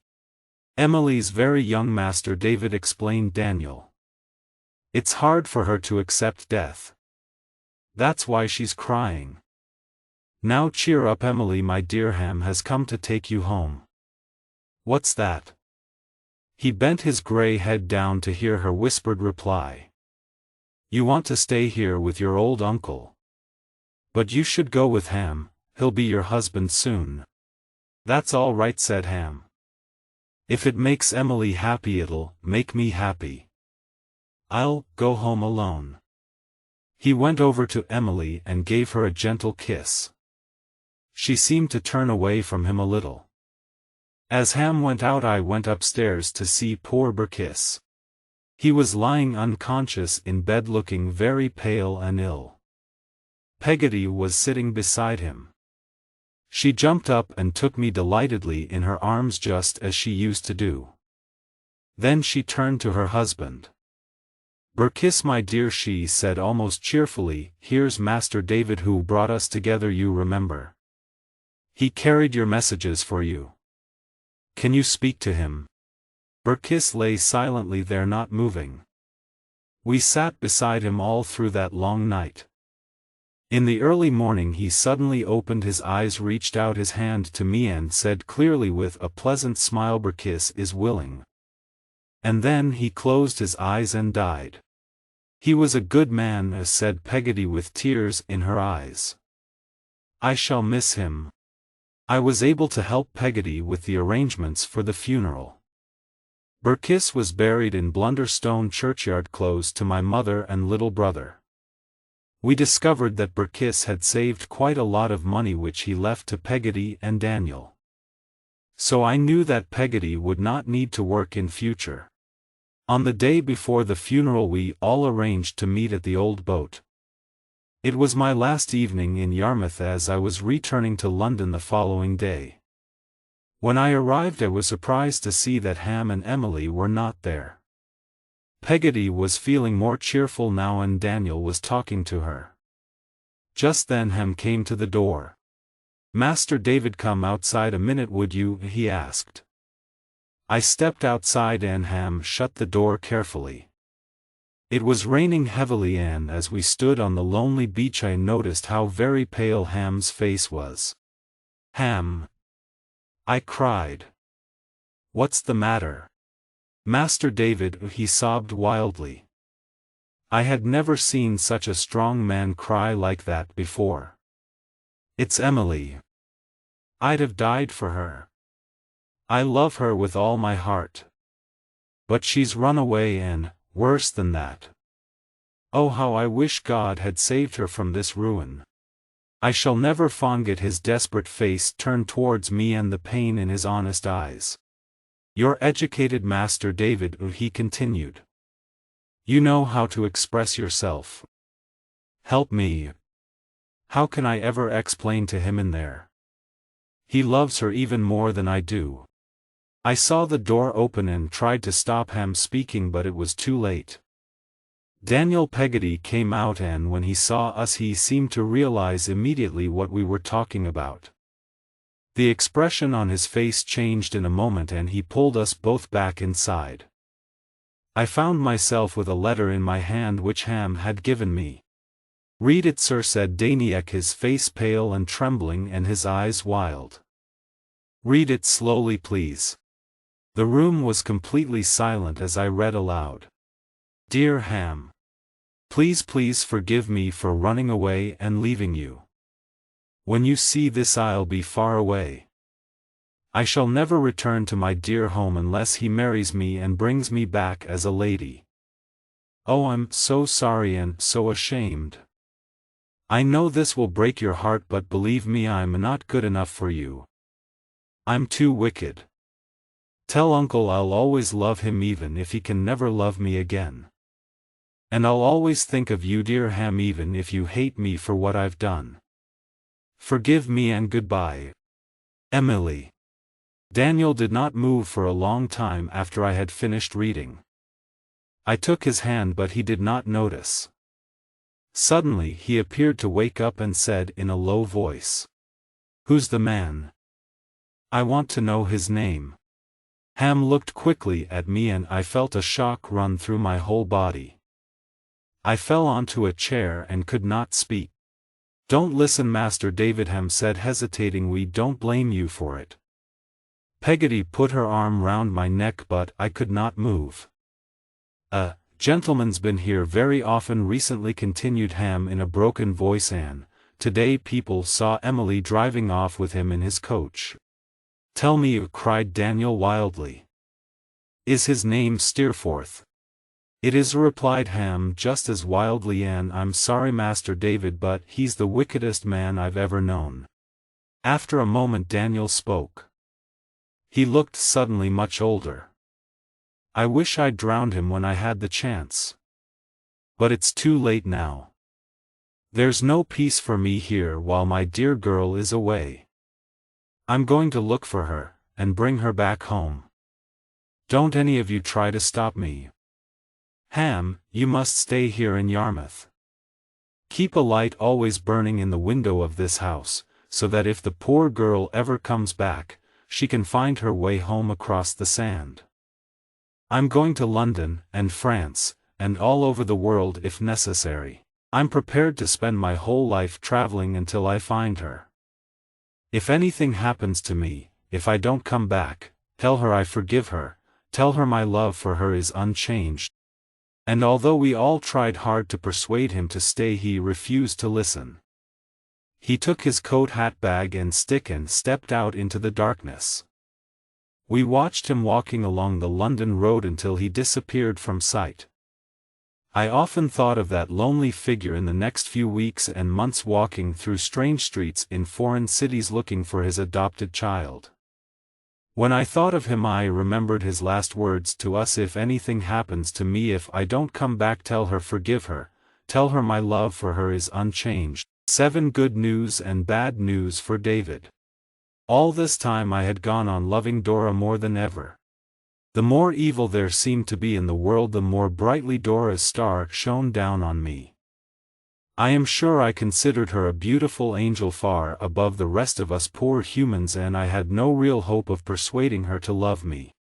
Peggotty had come to London with me as she was feeling rather lonely after Burkiss's death and Daniel's departure, and I could not stop myself telling her all about Dora. She was very interested and most encouraging. The young lady should be very proud to have such a handsome, intelligent young man as you, Master Davy, she cried. And I'm sure her father will be delighted to accept you as her husband. But I could not share her hopeful view of the situation. However, a wonderful thing happened. During a long conversation with Mr. Spenlow in the office, he mentioned that it was Dora's birthday the following week and invited me to a picnic to celebrate it. As soon as I heard this, I went completely mad and could not think at all clearly. In the next week I bought expensive new clothes and boots and arranged to hire a handsome white horse.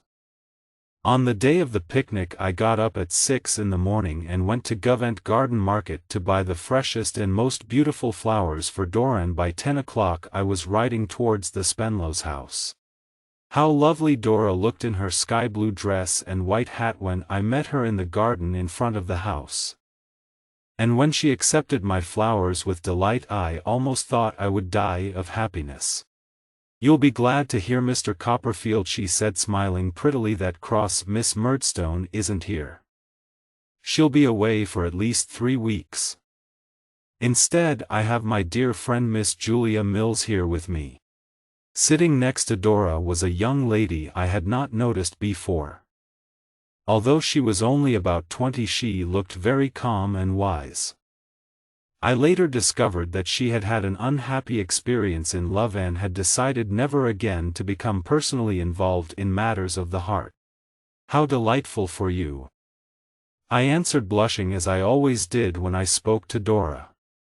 "And everything that is delightful to you is delightful to me, Miss Spenlow." Miss Mills said nothing but smiled kindly on us both. To get to the picnic place, which was some way from the house, Mr. Spenlow, Dora and Miss Mills drove in an open carriage while I rode by their side on my handsome white horse. I shall never have such a ride again. Dora sat with her back to the horses, looking towards me and holding my flowers close to her sweet face. Our eyes often met, and I am surprised I did not fall off my horse. I did not notice the dust or the road we were taking. Sometimes Mr. Spenlow spoke to me about the scenery and I replied politely, but I cannot remember what I said. All I could see was Dora. I was very disappointed when we arrived to find that other guests had been invited. I was quite jealous even of the ladies because they talked to Dora and took her away from me, but I hated all the men as soon as I saw them. There was a very unpleasant talkative man with a red moustache who insisted he knew all about preparing food and soon had most of the young ladies round him. One of them was Dora.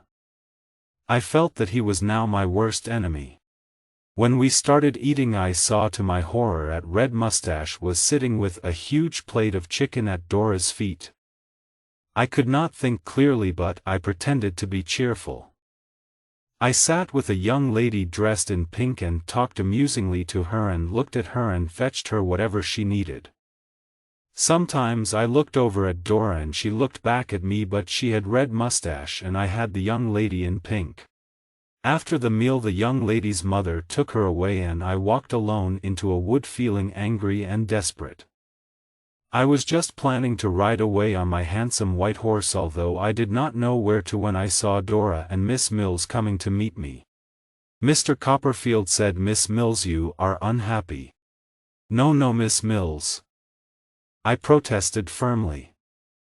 "Perfectly happy." "And Dora," continued Miss Mills, "you are unhappy." "Oh, good heavens, no, Julia," cried Dora. "Not at all, Mr. Copperfield and Dora," said Miss Mills, looking old and wise enough of this foolishness. "You love each other. Confess it and be happy. Take the chance that life offers you. Listen to one who speaks from bitter experience." I was so hot and excited that I took Dora's little hand immediately and kissed it, and she let me. I kissed Miss Mills's hand too, and life seemed wonderful again. Dora shyly put her arm in mine and we walked about together until much too soon we heard the other guests calling her name. So we had to go back, and when they wanted Dora to sing a song, Red Mustache offered to fetch the guitar from the carriage for her. But Dora told him nobody except me knew where it was.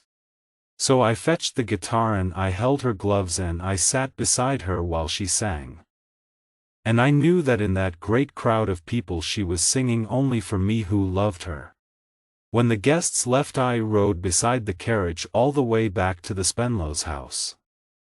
Mr. Spenlow, who had drunk a lot of wine, was asleep in his seat and Miss Mills was smiling in a motherly way as Dora and I whispered happily to each other. Once Miss Mills called me to her side of the carriage. "Dora is coming to stay with me," she told me quietly, "the day after tomorrow.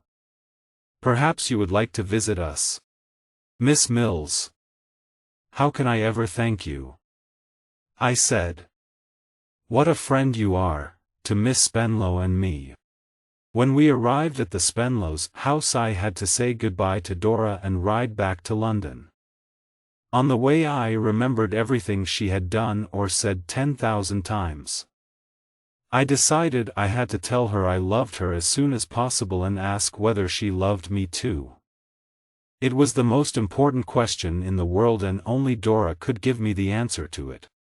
So 2 days later I dressed in my finest clothes and went to the address Miss Mills had given me. The servant took me to the sitting room where I found Julia Mills learning a song and Dora painting the flowers I had given her. After a short conversation Miss Mills made an excuse and left the room and Dora and I were alone together. "I hope your poor horse wasn't tired the other night," said Dora, raising her beautiful eyes to mine. "It was a long way for him to and from the picnic place. I must ask her today," I thought. My whole body was trembling. "It was a long way for him," I answered. "For me it seemed very short because of my happiness in being so near you." There was a moment's silence. Then Dora said, "You didn't seem to care for that happiness earlier in the day when you were sitting with the lady in pink. But I expect you don't mean what you say. And of course you're quite free to do whatever you like." I don't know how I did it. It happened so quickly. Suddenly I had Dora in my arms and I couldn't stop speaking. I told her how I loved her. I told her I would die without her. And when she blushed and cried a little I said I had loved her day and night since the moment I had first seen her. I told her that nobody had ever loved or could ever love as much as I loved her. Somehow I found myself sitting quietly next to Dora on the sofa holding her little hand. We were engaged. I suppose we realized that one day we would get married, but for the moment we were going to keep our engagement secret from Mr. Spenlow. When Miss Mills came in she was delighted to hear our news and promised to help us as much as possible. Now began one of the happiest times of my life. When I look back I see how foolish I was but how loving and sincere. I visited Dora every day and I did not have time for anyone or anything else. But in the middle of my excitement I suddenly thought of Agnes, of her clear calm eyes and her gentle face, and I sat down immediately to write to her and tell her all about Dora. I knew that as my adopted sister she would share my happiness and I wanted her approval. One day when Peggotty and I were having tea in my flat, Tommy Traddles came to visit me. "My dear Copperfield," he cried. "I've been several times before but you've been out." "My dear Traddles," I replied, "yes, I'm very sorry, I've been visiting my Miss D, you know. I expect she lives in London, doesn't she?" "Mine, that soppy, beautiful name," I assented. "Mine lives in Devon, I think I told you. So I don't see her very often. She really is the dearest girl. She's very busy at home, you know, looking after the other 9 children. And her mother who's unable to walk. What a wonderful girl she must be." I agreed politely. "And tell me, Traddles, how is Mr. Micawber?" "I'm not living in his house at the moment," said Traddles, "because his creditors demanded payment of his debts recently and he had to move to another house. To avoid these unpleasant men he's even changed his name to Mortimer, and he only comes out of the house after dark wearing glasses. So nothing has turned up for him yet." "And what about the money you lent him, Traddles?" "I'm afraid I may not get it back. But Mr. Micawber promises to give it back one day. He's a fine honest man," I assent he. And Traddles looked hopefully at me. Before I could reply we heard footsteps on the stairs. I was very surprised to see my aunt coming upstairs. She was carrying 2 cases and her cat, and was followed closely by Mr. Dick carrying 2 more cases. "My dear aunt!" I cried. "What an unexpected pleasure!" We kissed each other and I shook hands with Mr. Dick. Traddles left quietly as he could see we would be discussing family matters. Peggotty made some more tea for my aunt, who had sat down heavily on her cases. "Dear aunt," I said, "make yourself more comfortable. Sit in an armchair or sit on the sofa." "Why do you think I'm sitting on my cases?" she asked, looking seriously at me. I shook my head, unable to guess. "Because what I'm sitting on is all I have. Because I've lost all my money, my dear." I couldn't have been more shocked if the house and all of us in it had fallen into the River Thames.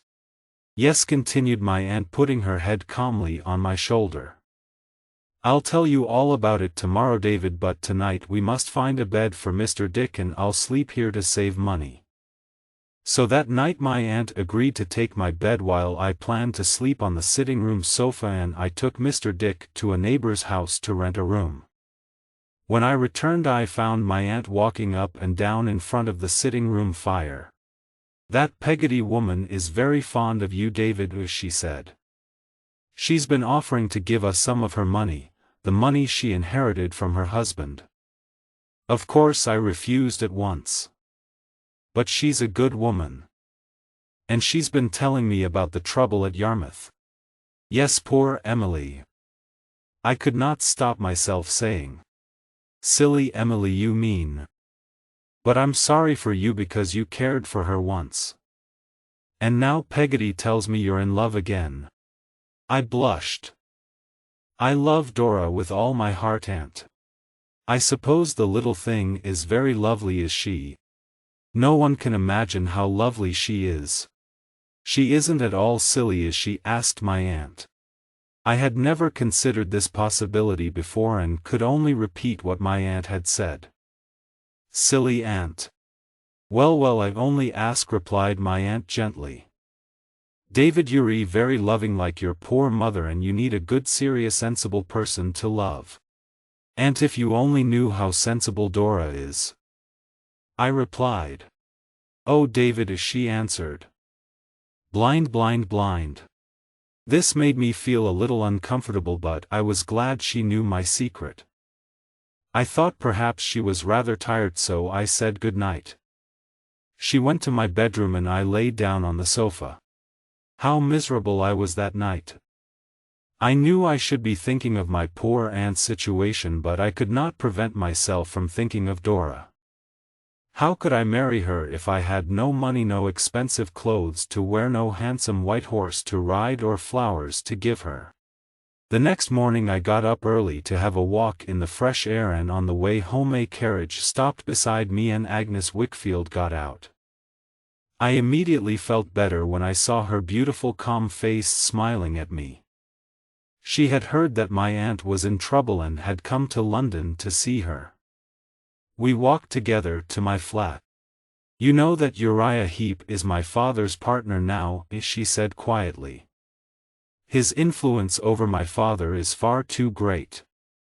Father is much, much worse. He looks years older, and I'm afraid that, encouraged by Uriah, he drinks more than ever. Uriah and his old mother live with us now, so I can't always be with father, to protect him from whatever Uriah is planning. I just hope that love and truth will always be stronger than evil."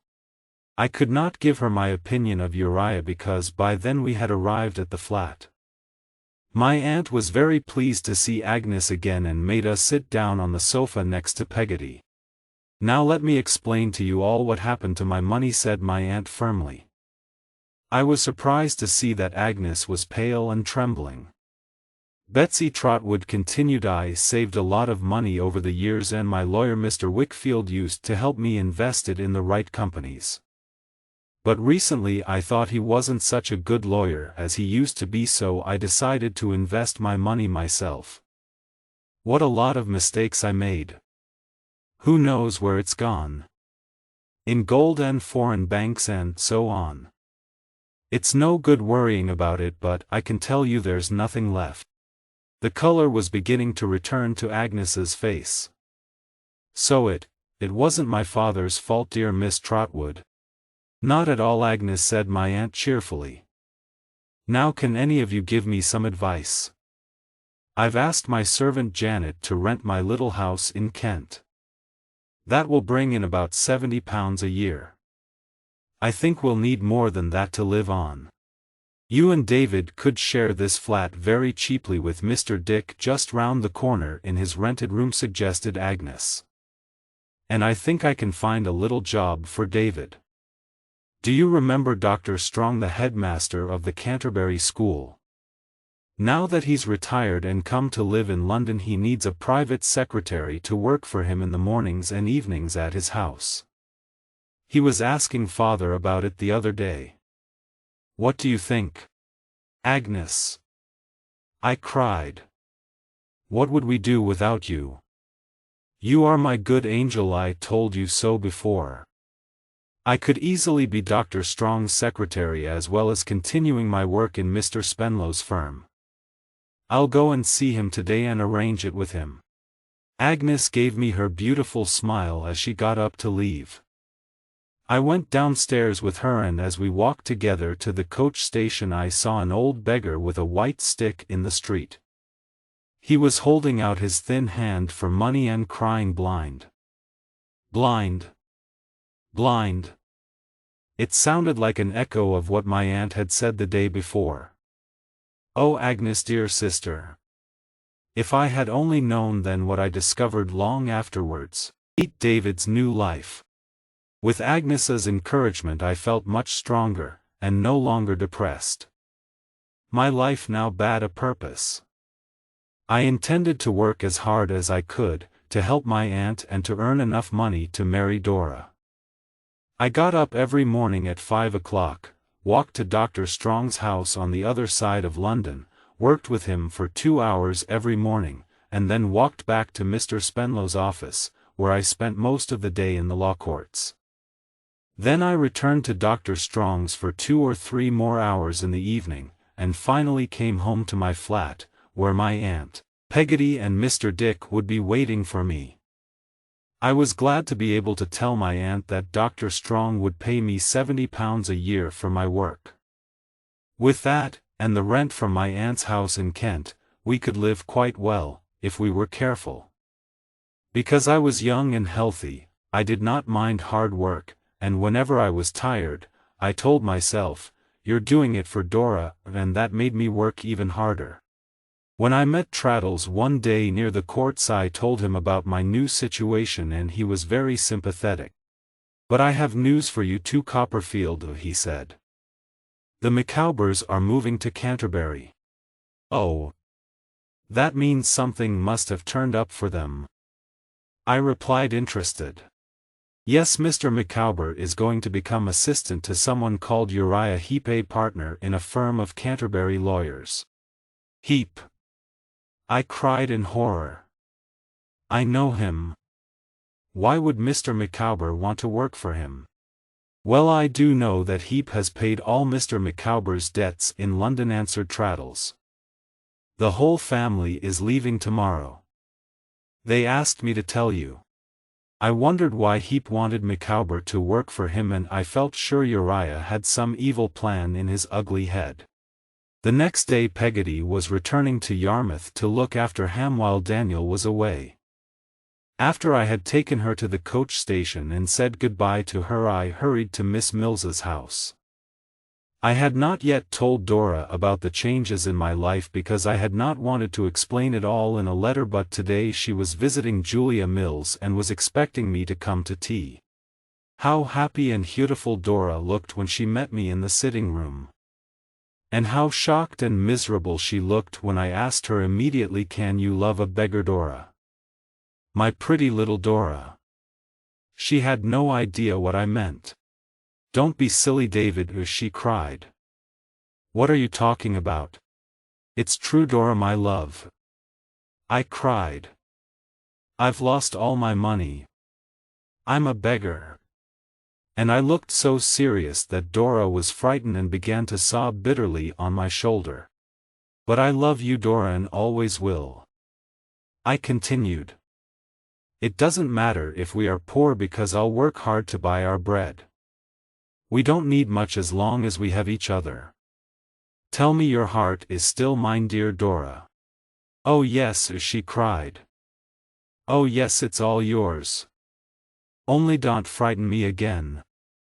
Don't talk of hard work and bread. I don't understand. I hardly ever eat bread." I loved her more than ever. But I felt she was not very practical.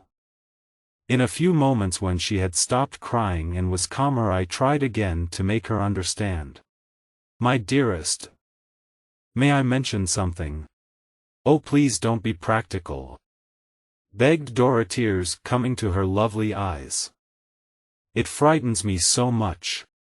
My dear one, if we work together and share our problems, it will make us and our love stronger." "But I'm not strong at all," she cried miserably. "Ask Julia. She'll tell you, I'm weak and foolish.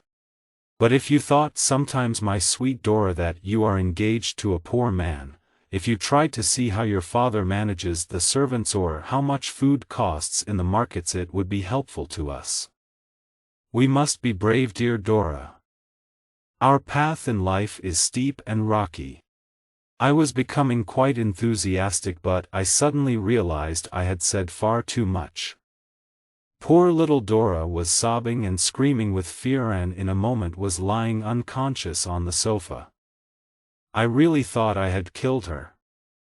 I threw water on her face and went down on my knees to ask her to forgive me. I called myself a selfish, heartless creature and shouted for Julia Mills. At last she hurried in and I explained what had happened. When Dora opened her eyes, her friend helped her upstairs. While Dora was upstairs washing her face and calming herself, I asked Miss Mills's advice on the best way to encourage Dora to become more practical. Miss Mills shook her head sadly. "I must be honest with you, Mr. Copperfield. Our dearest Dora is a beautiful, innocent child of nature, full of light and happiness. She is above the things of this world which we poor humans have to worry about. I think you'll just have to accept that fact." When Dora came downstairs again she looked so lovely that I felt bitterly angry with myself for making her unhappy even for a moment. We had tea and she sang her French songs to me and played the guitar. We were happy again until the moment and I stupidly mentioned that I had to get up at 5 o'clock the next morning. Suddenly her pretty face looked sad and she did not play or sing again. When I got up to go she came up close to me and said lovingly, "You bad boy, don't be so silly. Don't get up at 5 o'clock. Why should you?" "But my love, I have work to do. I have to work in order to live," I replied. "Work? Don't be so foolish, David dear," and she seemed to think that was the end of the matter as she gave me a kiss straight from her innocent little heart. I loved her and went on loving her. But I went on working hard too and worrying about earning money. Some evenings as I sat opposite my aunt in my little sitting room at the end of another exhausting day, I was quite frightened when I thought of the problems I was going to have to solve alone. Several months passed in this way. Dora and I wrote to each other every day and occasionally I was able to visit her at Miss Mills's house. But one morning when I arrived at the office for work, Mr. Spenlow greeted me very coldly and asked me to step into his office where we could talk privately. When I entered the room I was surprised to see Miss Murdstone standing by his desk staring unpleasantly at me. I knew at once that Dora's father had discovered our secret and I guessed who had told him. "Mr. Copperfield," said Mr. Spenlow, frowning sternly at me, "I am sorry to say that Miss Murdstone has found some letters which appear to be from you to my daughter Dora." "Are they yours?" I looked at the letters he handed to me, blushed and whispered, "Yes, sir, poor little Dora." I hoped she had not been frightened by that horrible Murdstone woman. I hated to think of Dora's unhappiness at losing my letters.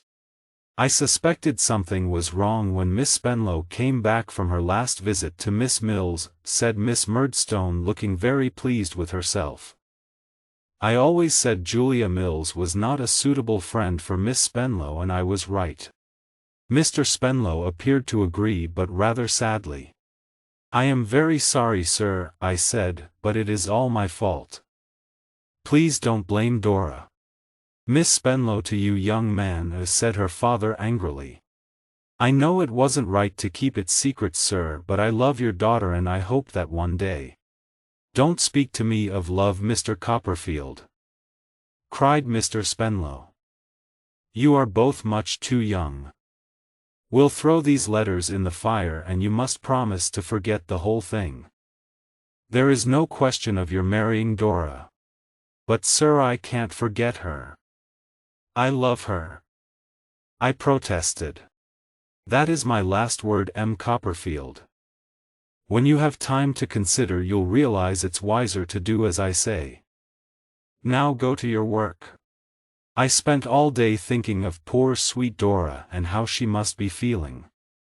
In the evening I hurried round to Miss Mills's house, but although she spoke wisely of love and broken hearts she could not offer me any practical advice. The next day, after a sleepless night, I arrived at the office at the normal time and discovered all the clerks standing talking at the front door.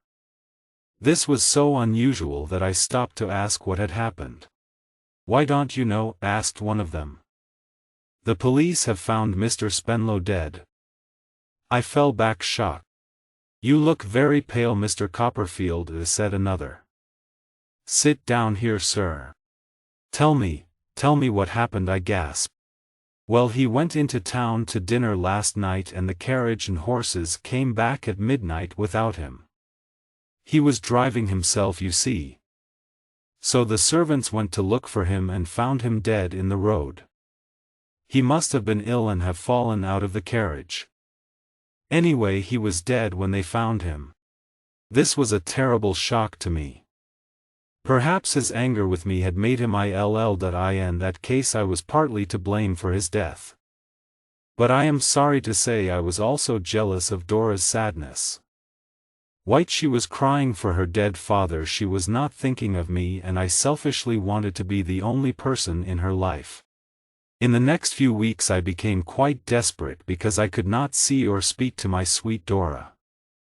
Miss Mills reported that Dora cried all day and when my name was mentioned only sobbed more loudly and said, "Oh, poor dear father. How wicked of me to keep a secret from him. Oh. Oh." So I did not feel encouraged to visit her.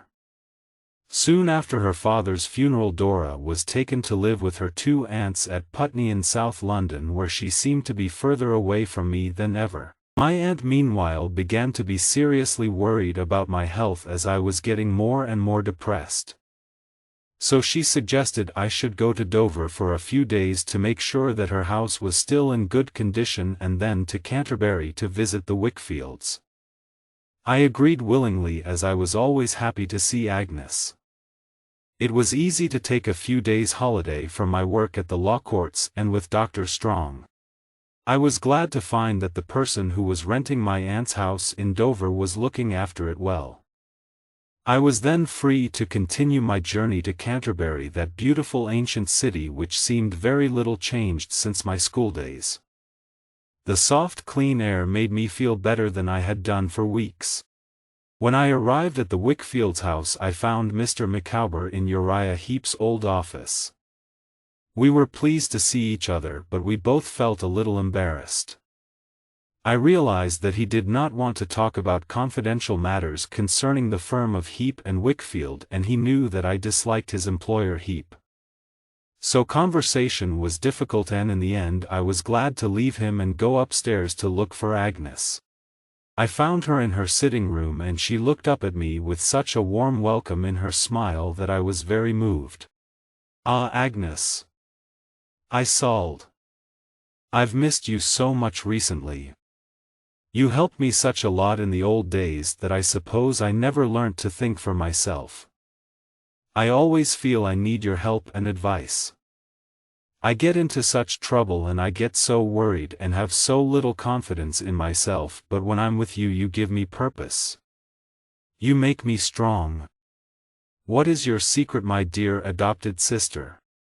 Agnes gave me her hand, which I kissed, and she went on in her sisterly way to listen sympathetically as I told her everything that had happened in the past few weeks.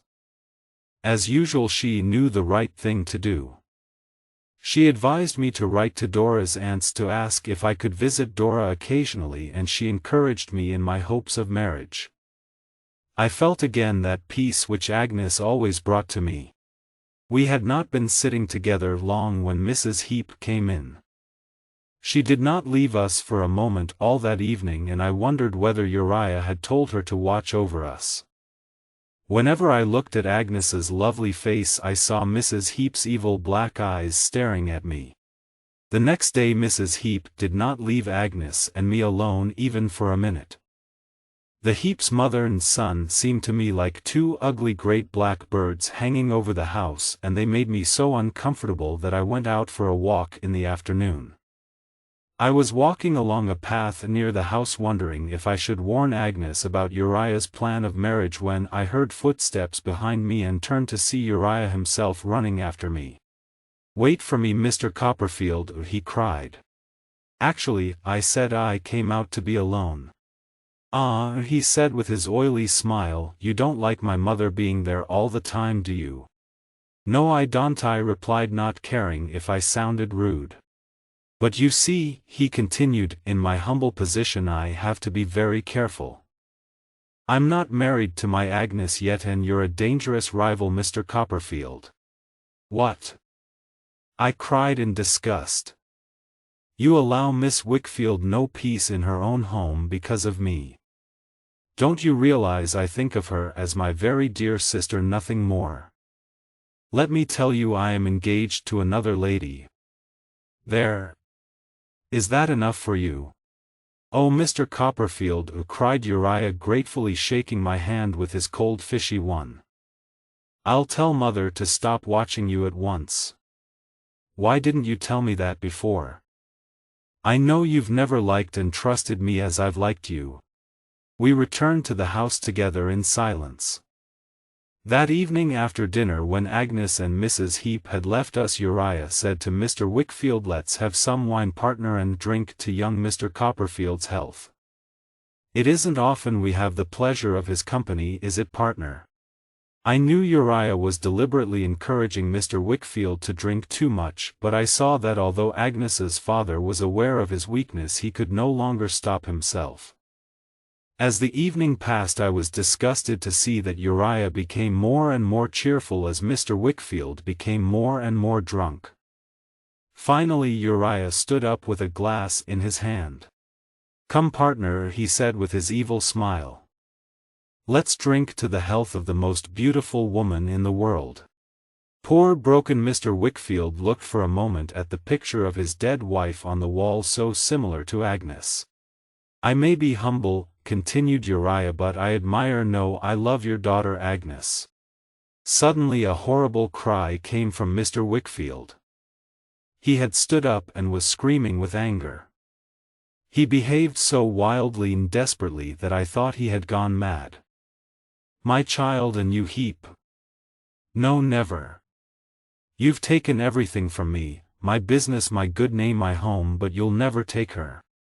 "Perhaps I've said too much too soon," said Uriah, looking uncomfortable. "But you'll be sorry, partner, if you say any more. You need me, remember. You've got nothing without me. Remember that before you accuse me of anything." Just then the door opened and Agnes entered silently.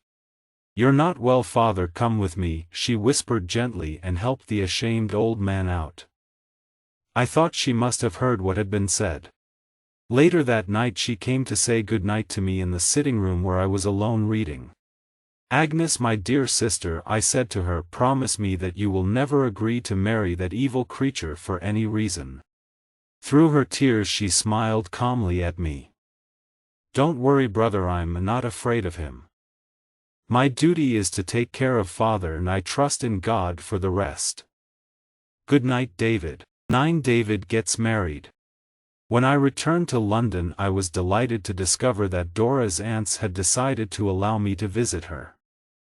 So every Saturday and Sunday I walked to their house in Putney and spent the afternoons there.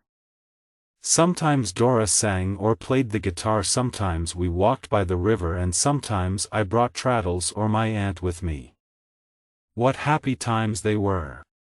Mr. Spenlow had seemed a very rich man to me, but when he died the lawyers discovered that Dora would not inherit much from him after all, as there were many debts to pay. So I did not feel worried that anyone would suspect me of marrying Dora for her money. Mr. Spenlow's firm lost a lot of business after his death, and I realized I would have to find another profession. I had always been good at writing, so I continued as secretary to Dr. Strong, and also began reporting what was said in Parliament, for the daily newspapers. I even wrote some stories, which were published in magazines, and was very pleased with the money I was earning. The months passed and I reached my 21st birthday. Traddles was still studying to be a lawyer and still hoping to marry the dearest girl in the world. I had moved out of my flat into a pleasant little house, and at last Dora's aunts had agreed to our marriage. I was looking forward to the happiest day of my life. The next few days went by very fast in a mist of excitement and happiness. My aunt and Mr. Dick moved into an even smaller house near mine, and Peggotty travelled from Yarmouth to be present at my wedding. I had always wanted Agnes to meet Dora, so I was glad when they met the day before the wedding. It was beautiful to see Dora's pretty face next to Agnes's calm one, and Dora whispering her secrets into Agnes's ears as a child does to its mother. But after Agnes had gone to see my Aunt, Dora said seriously to me when we were alone, "Perhaps if I'd had Agnes as a friend when I was younger, David dear, I wouldn't be so foolish and silly. But I love you as you are, Dora." I replied, "I wonder why you ever fell in love with me. Because nobody can see you and not fall in love with you. But if you'd never seen me, David, I wonder who you'd have married." I laughed and kissed her pretty lips, and she was soon as cheerful as usual again. I cannot remember much about the wedding except Dora by my side in her beautiful dress and with a blushing face. Only when we were driving away from Putney together did I wake from the dream. I believed it at last. It was my dear little wife I was sitting next to, whom I loved so much. It seemed strange to return from our week's holiday and to find myself in my own small house with Dora. It was difficult to believe that we were going to spend the rest of our lives together. But soon I realized that married life was not as comfortable as it appeared. Neither Dora nor I knew anything about managing the house. We had a servant, of course, who managed us. She served our meals late, drank all our wine, and stole all our silver spoons. When she finally left, we had another who behaved in a similar way. I felt I had to speak to Dora about it. "My love," I began, "couldn't you perhaps control the servants a little better?" "David, don't be cross with your little Dora," she said, coming to sit on my knee. But I wanted to show I could be firm. "My sweet Dora, I really do think you should do something. I mean, yesterday I had no supper at all because the beef was burnt, and last week when Traddles came to dinner the meat wasn't cooked at all. You knew before you married me what a silly girl I am. You shouldn't have married me if you were going to be angry with me. I don't think you love me at all." And large tears ran down her pretty little face. "Dora, my love. Of course I love you. Don't cry." I could not continue our conversation then. But when she was calmer and had dried her tears, she said very seriously, "David, will you do something for me? Will you call me your child wife?" "Whatever do you mean, my dearest?" I asked in surprise. "Just that whenever you feel I'm being very foolish, you should remember that I'm like a child, not as clever as you or anyone else. Don't be disappointed with me, just remember that your child wife loves you very, very much." Of all the conversations we had, I remember that one very clearly. It made a strong impression on me, and I am glad now that I did not try to change Dora any more. I had fallen in love with an innocent, childlike girl, and I could not expect her to become a wise, experienced woman in such a short time. But this meant that I had to carry all our problems on my own shoulders, and sometimes I felt sorry that I did not have a real partner in life with whom to share these worries. At about this time my first book was published and was a great success. Dora and my aunt were equally proud of me. I was becoming, however, rather worried about Dora. She had been ill for some time and did not seem to be getting better. She was not strong and could not walk anywhere by herself. I began to carry her downstairs every morning and upstairs every night, and my aunt came every day to look after her. My little wife was still very pretty and cheerful, but I knew how light she was and how weak. I began to fear she would not be with me for much longer. Early one morning when I was walking in the garden, I saw Danny Peggotty opening the gate and coming towards me. His clothes were dusty and he looked older than before, with white hair escaping untidily from under his hat. But his face was brown and he looked healthy and strong. "Master David," he said gladly when he saw me. "I've come to tell you, you were always our friend. I've found her." "You've found little Emily?" I cried delightedly. "But where, and how?" "I heard she'd traveled with that wicked Steerforth to Italy, and lived there for a while. But in the end he became tired of her, and left her. She didn't know what to do, or where to go, poor thing. But she came back to London. And that's where I found my dear child. Because I've been all over Europe looking for her, but I knew she'd come back to England one day. So every night I've been searching the city streets for her. And last night I found her, hopeless and exhausted, on a bridge looking down into the river. If I hadn't found her then, I don't like to think what she would have done. But God was looking after my dear girl, and she's safe with me now." He passed his strong hand over his eyes, and smiled at me. "I've planned what we'll do, Master David, and I want to tell you about it. Emily and I are going to Australia. It's a new country, where nobody knows anything about her past. We'll be able to start a new life together. We'll be leaving in about 6 weeks. "Very sensible," I said. "And what about the rest of your family? Are Ham and Peggotty going to Australia too?"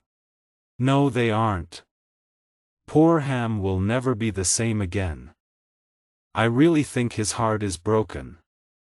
But he's got a good job and is very popular in Yarmouth, so he'll stay there.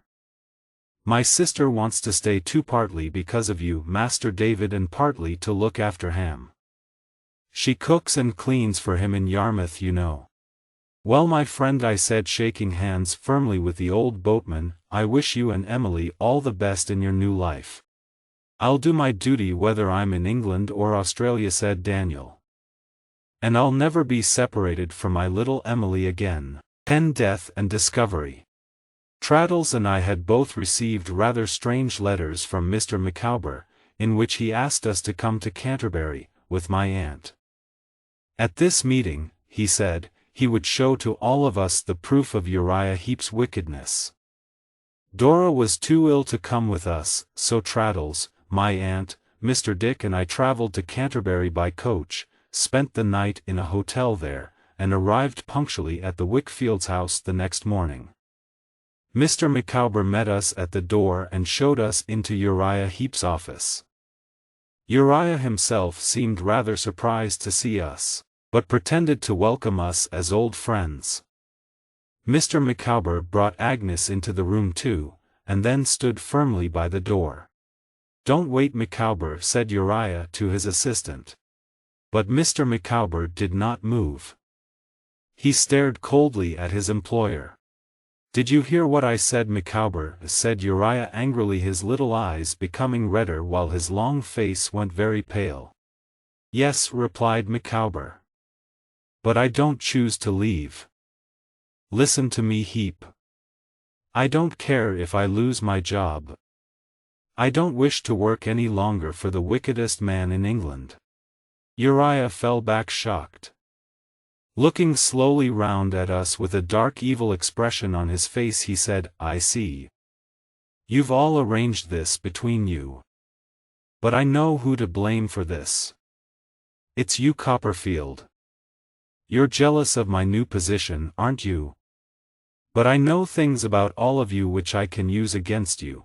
For example, I know about your father's business mistakes, Miss Agnes, and I know about your past in the warehouse, Copperfield. So be careful, I warn you all." "Mr. Micawber," I said calmly, "please tell us what you were going to say about this man." Just then Traddles, who had disappeared a few minutes before, reappeared with Mrs. Heep. Uriah had not noticed Traddles before. "Who are you?" he demanded angrily. "I am a lawyer and a friend of Mr. Wickfield's, sir," said Traddles in a businesslike way. "And he's asked me to carry out all his business arrangements from now on." This came as a surprise to me as well as to Uriah.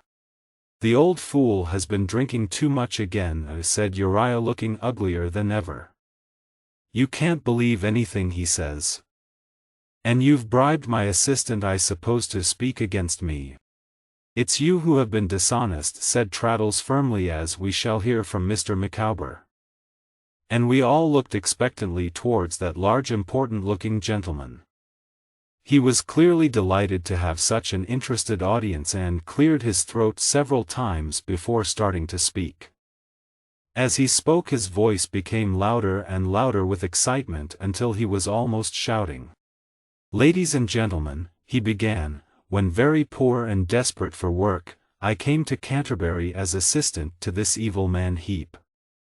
I am sorry to say I was soon involved in all his wicked plans. I may be poor, but I can't accept his lies, his cheating, his bribes, and all the rest of it. And so I've brought you here today, ladies and gentlemen, to hear me accuse Heep publicly. 1. He has confused and lied to his partner so often that poor Mr. Wickfield now thinks he has himself been dishonest. 2. He has sometimes copied Mr. Wickfield's signature onto false documents and checks. 3. For years he has been stealing large amounts of money from Mr. Wickfield and the firm. You can never prove it, cried Uriah wildly. I have taken copies of all the necessary documents, said Mr. Micawber confidently, while working as your clerk. And just to make sure I've given them to Mr. Traddles to keep safely. Uriah, my dear boy, cried his mother, sobbing bitterly, tell them how humble you are. Say you didn't mean to hurt anyone. Say you're sorry and arrange matters with these gentlemen. Do, dear boy. Mother, be quiet, he whispered angrily. Don't help my enemies. Copperfield here would have given you £100 to say what you've just said. Suddenly my aunt attacked Uriah, hitting his head with her umbrella. Give me back my investments, she cried. I thought Mr. Wickfield had lost my money and I didn't want to hurt Agnes by saying so. But now I know you've had control of the firm and you've stolen my money. Somehow I managed to get her away from him before she hurt him too badly. Then Mrs. Heep fell on her knees to all of us, begging us to forgive her dear boy and to remember how humble he always was. Be silent, mother, said her son. He turned to Traddles and asked unpleasantly, well, what are you asking me to do? Not asking, demanding Heep. You will give us the keys to all your boxes and drawers, all your documents and checkbooks, everything in fact that belongs to the firm. You will stay in this house until we've checked all the documents. And if I don't agree, he asked, frowning. Copperfield, perhaps you would fetch a couple of policemen. Things move slowly in the law courts, but in the end Mr. Wickfield will get his business back and you Heep will be in prison for a very long time. Uriah realized that he had to do what we wanted and went to fetch the documents with Mr. Dick at his side. At the door, with his blackest, most evil expression, Heep turned and said to me, I've always hated you, Copperfield. Then he was taken away. In the next few days Traddles and Micawber worked very hard together to put right what Uriah had done. They discovered my aunt's money and gave it back to her and paid all the firm's debts. Mr. Wickfield decided to sell his business and retire. The Wickfields would not have much money, but at least they did not owe anything. In the end Uriah Heep and his mother left Canterbury, but we all thought he was too evil to stay out of trouble for long. My aunt had a wonderful idea for the Micawber family. Have you ever thought of going to live in Australia? She suggested. It's a new country with a lot of business opportunities. Mr. Micawber was very interested. Something could easily turn up there, he agreed. My aunt generously offered to lend him the necessary money to pay for the journey, and the whole Micawber family started planning and packing immediately. When I returned to London I realized my poor Dora was much worse. She stayed upstairs all the time now, and the sitting room seemed very quiet without my little child wife in her usual place. One day when I was sitting with her in her room she said lovingly, you know, David dear, I'm afraid I was too young. Don't say that, Dora. I whispered, conscious that she was speaking of herself in the past. I was a silly little girl, David, and you know it. It's just as well that I won't live much longer. Perhaps if I lived you'd wish you'd married someone more sensible, more practical, someone like. She did not finish what she was saying. But we've been so happy, Dora, I said, trying not to cry. She took my band and kissed it. We have, haven't we? David, do you think if you asked Agnes she'd come and see me? I have something particular to say to her. Of course, my love, I'll write to her tonight. Agnes came the next day and went straight upstairs to see Dora.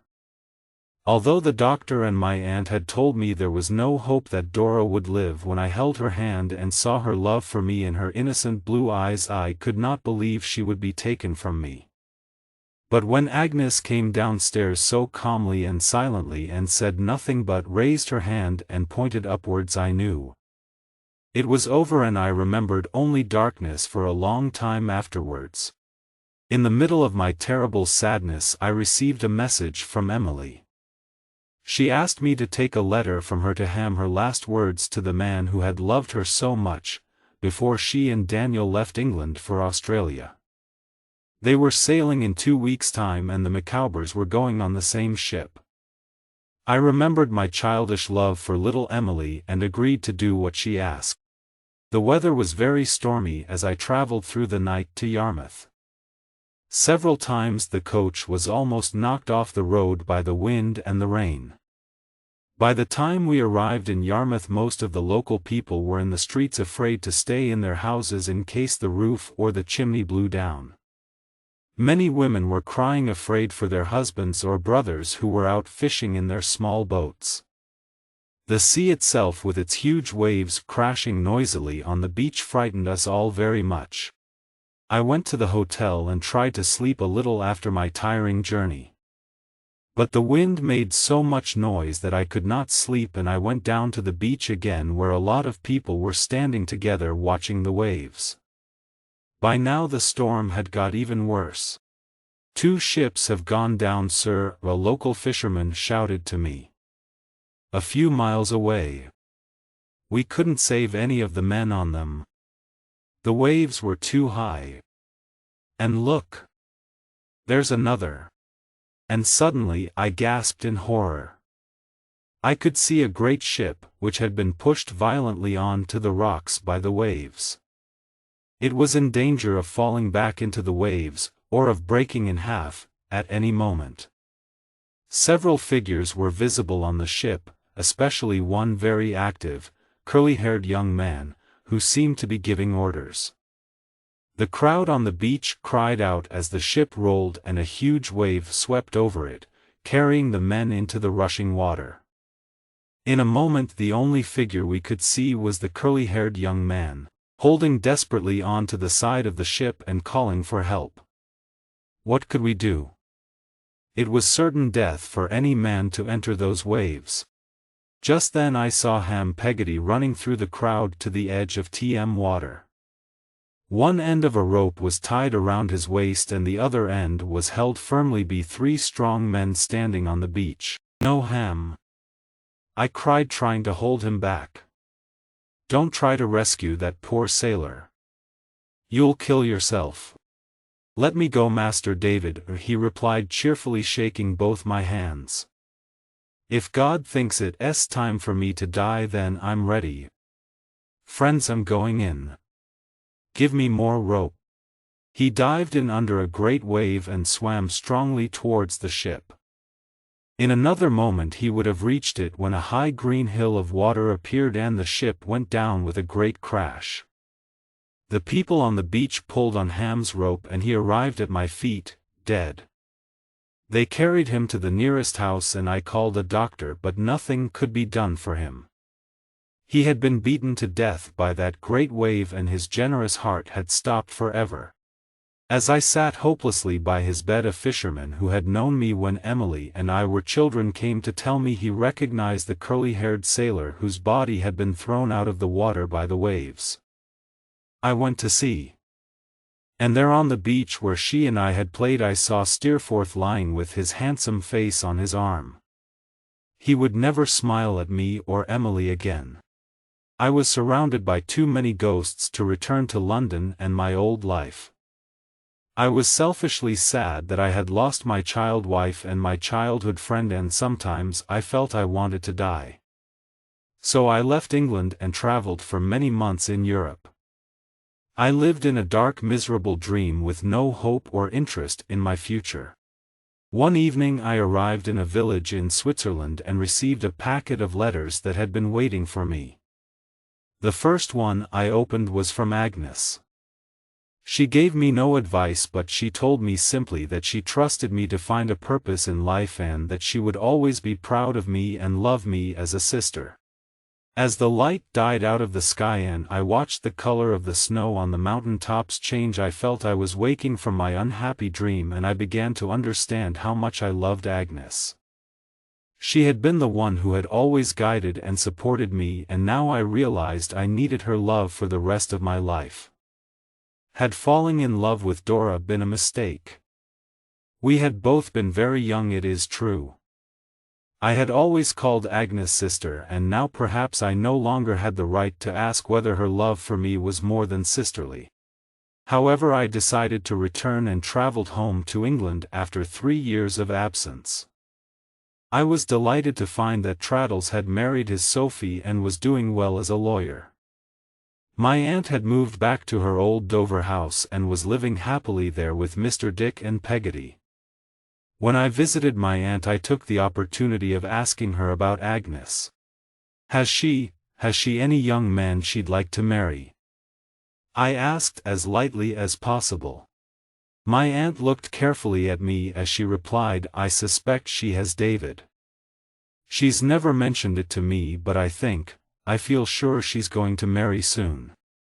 I was firm with myself and did not show my feelings. I borrowed a horse and rode to Canterbury to ask Agnes myself. When I saw that beautiful gentle face again, I knew I had come home. I knew how dear she was to me and would always be. "Agnes," I said, "I am so grateful to you for making me what I am, for helping me to be good. But I think you have a secret. Let me share it, Agnes, as your brother. Tell me whom you love." Agnes turned away from me and burst into tears. Somehow these tears did not sadden me but gave me hope. "My dear Agnes, don't cry. David, leave me. I can't talk about it now," she sobbed. "Agnes, you're dearer to me than anything in the world. Don't think I'll be jealous of any man you choose to marry. I only want you to be happy." She had stopped crying now and was calmer. "If I have a secret, David, it is not a new one. It has been my secret for a long time." I was wild with hope. Not a new one. Did she mean? "Dearest Agnes, dare I hope to call you more than a sister?" She was in my arms and sobbing again, but this time with happiness. "I went away, Agnes, loving you. I returned home loving you. We held each other for some time, sure now of each other's love. There is something I must tell you, David," she said gently, looking calmly into my face. "I have loved you all my life." She added, "and something else. Before our sweet Dora died, she asked me, can you guess, to fill the empty place in your heart." And Agnes laid her head on my shoulder and cried. And I cried with her, although we were both so happy. My story has almost come to an end. I have published several books now, and I am a well-known writer. Agnes and I have been married for 20 years, and live in perfect happiness, with our children around us. We have heard from Daniel Peggotty in Australia. He and Emily have made friends there and are happy. Mr. Micawber has become an important figure in a large Australian town, and his family are quite used to living there. My aunt, Mr. Dick and Peggotty are all white-haired and old now, but still very fit, and they love playing with our children whenever they can. My old friend Traddles has 2 sons of his own, and will soon become a judge. When I think of my friends and family, Agnes's lovely face shines above them all. She is here next to me as I write, and I hope that when my life comes to its end she will be with me in the shadows, pointing upwards to the light.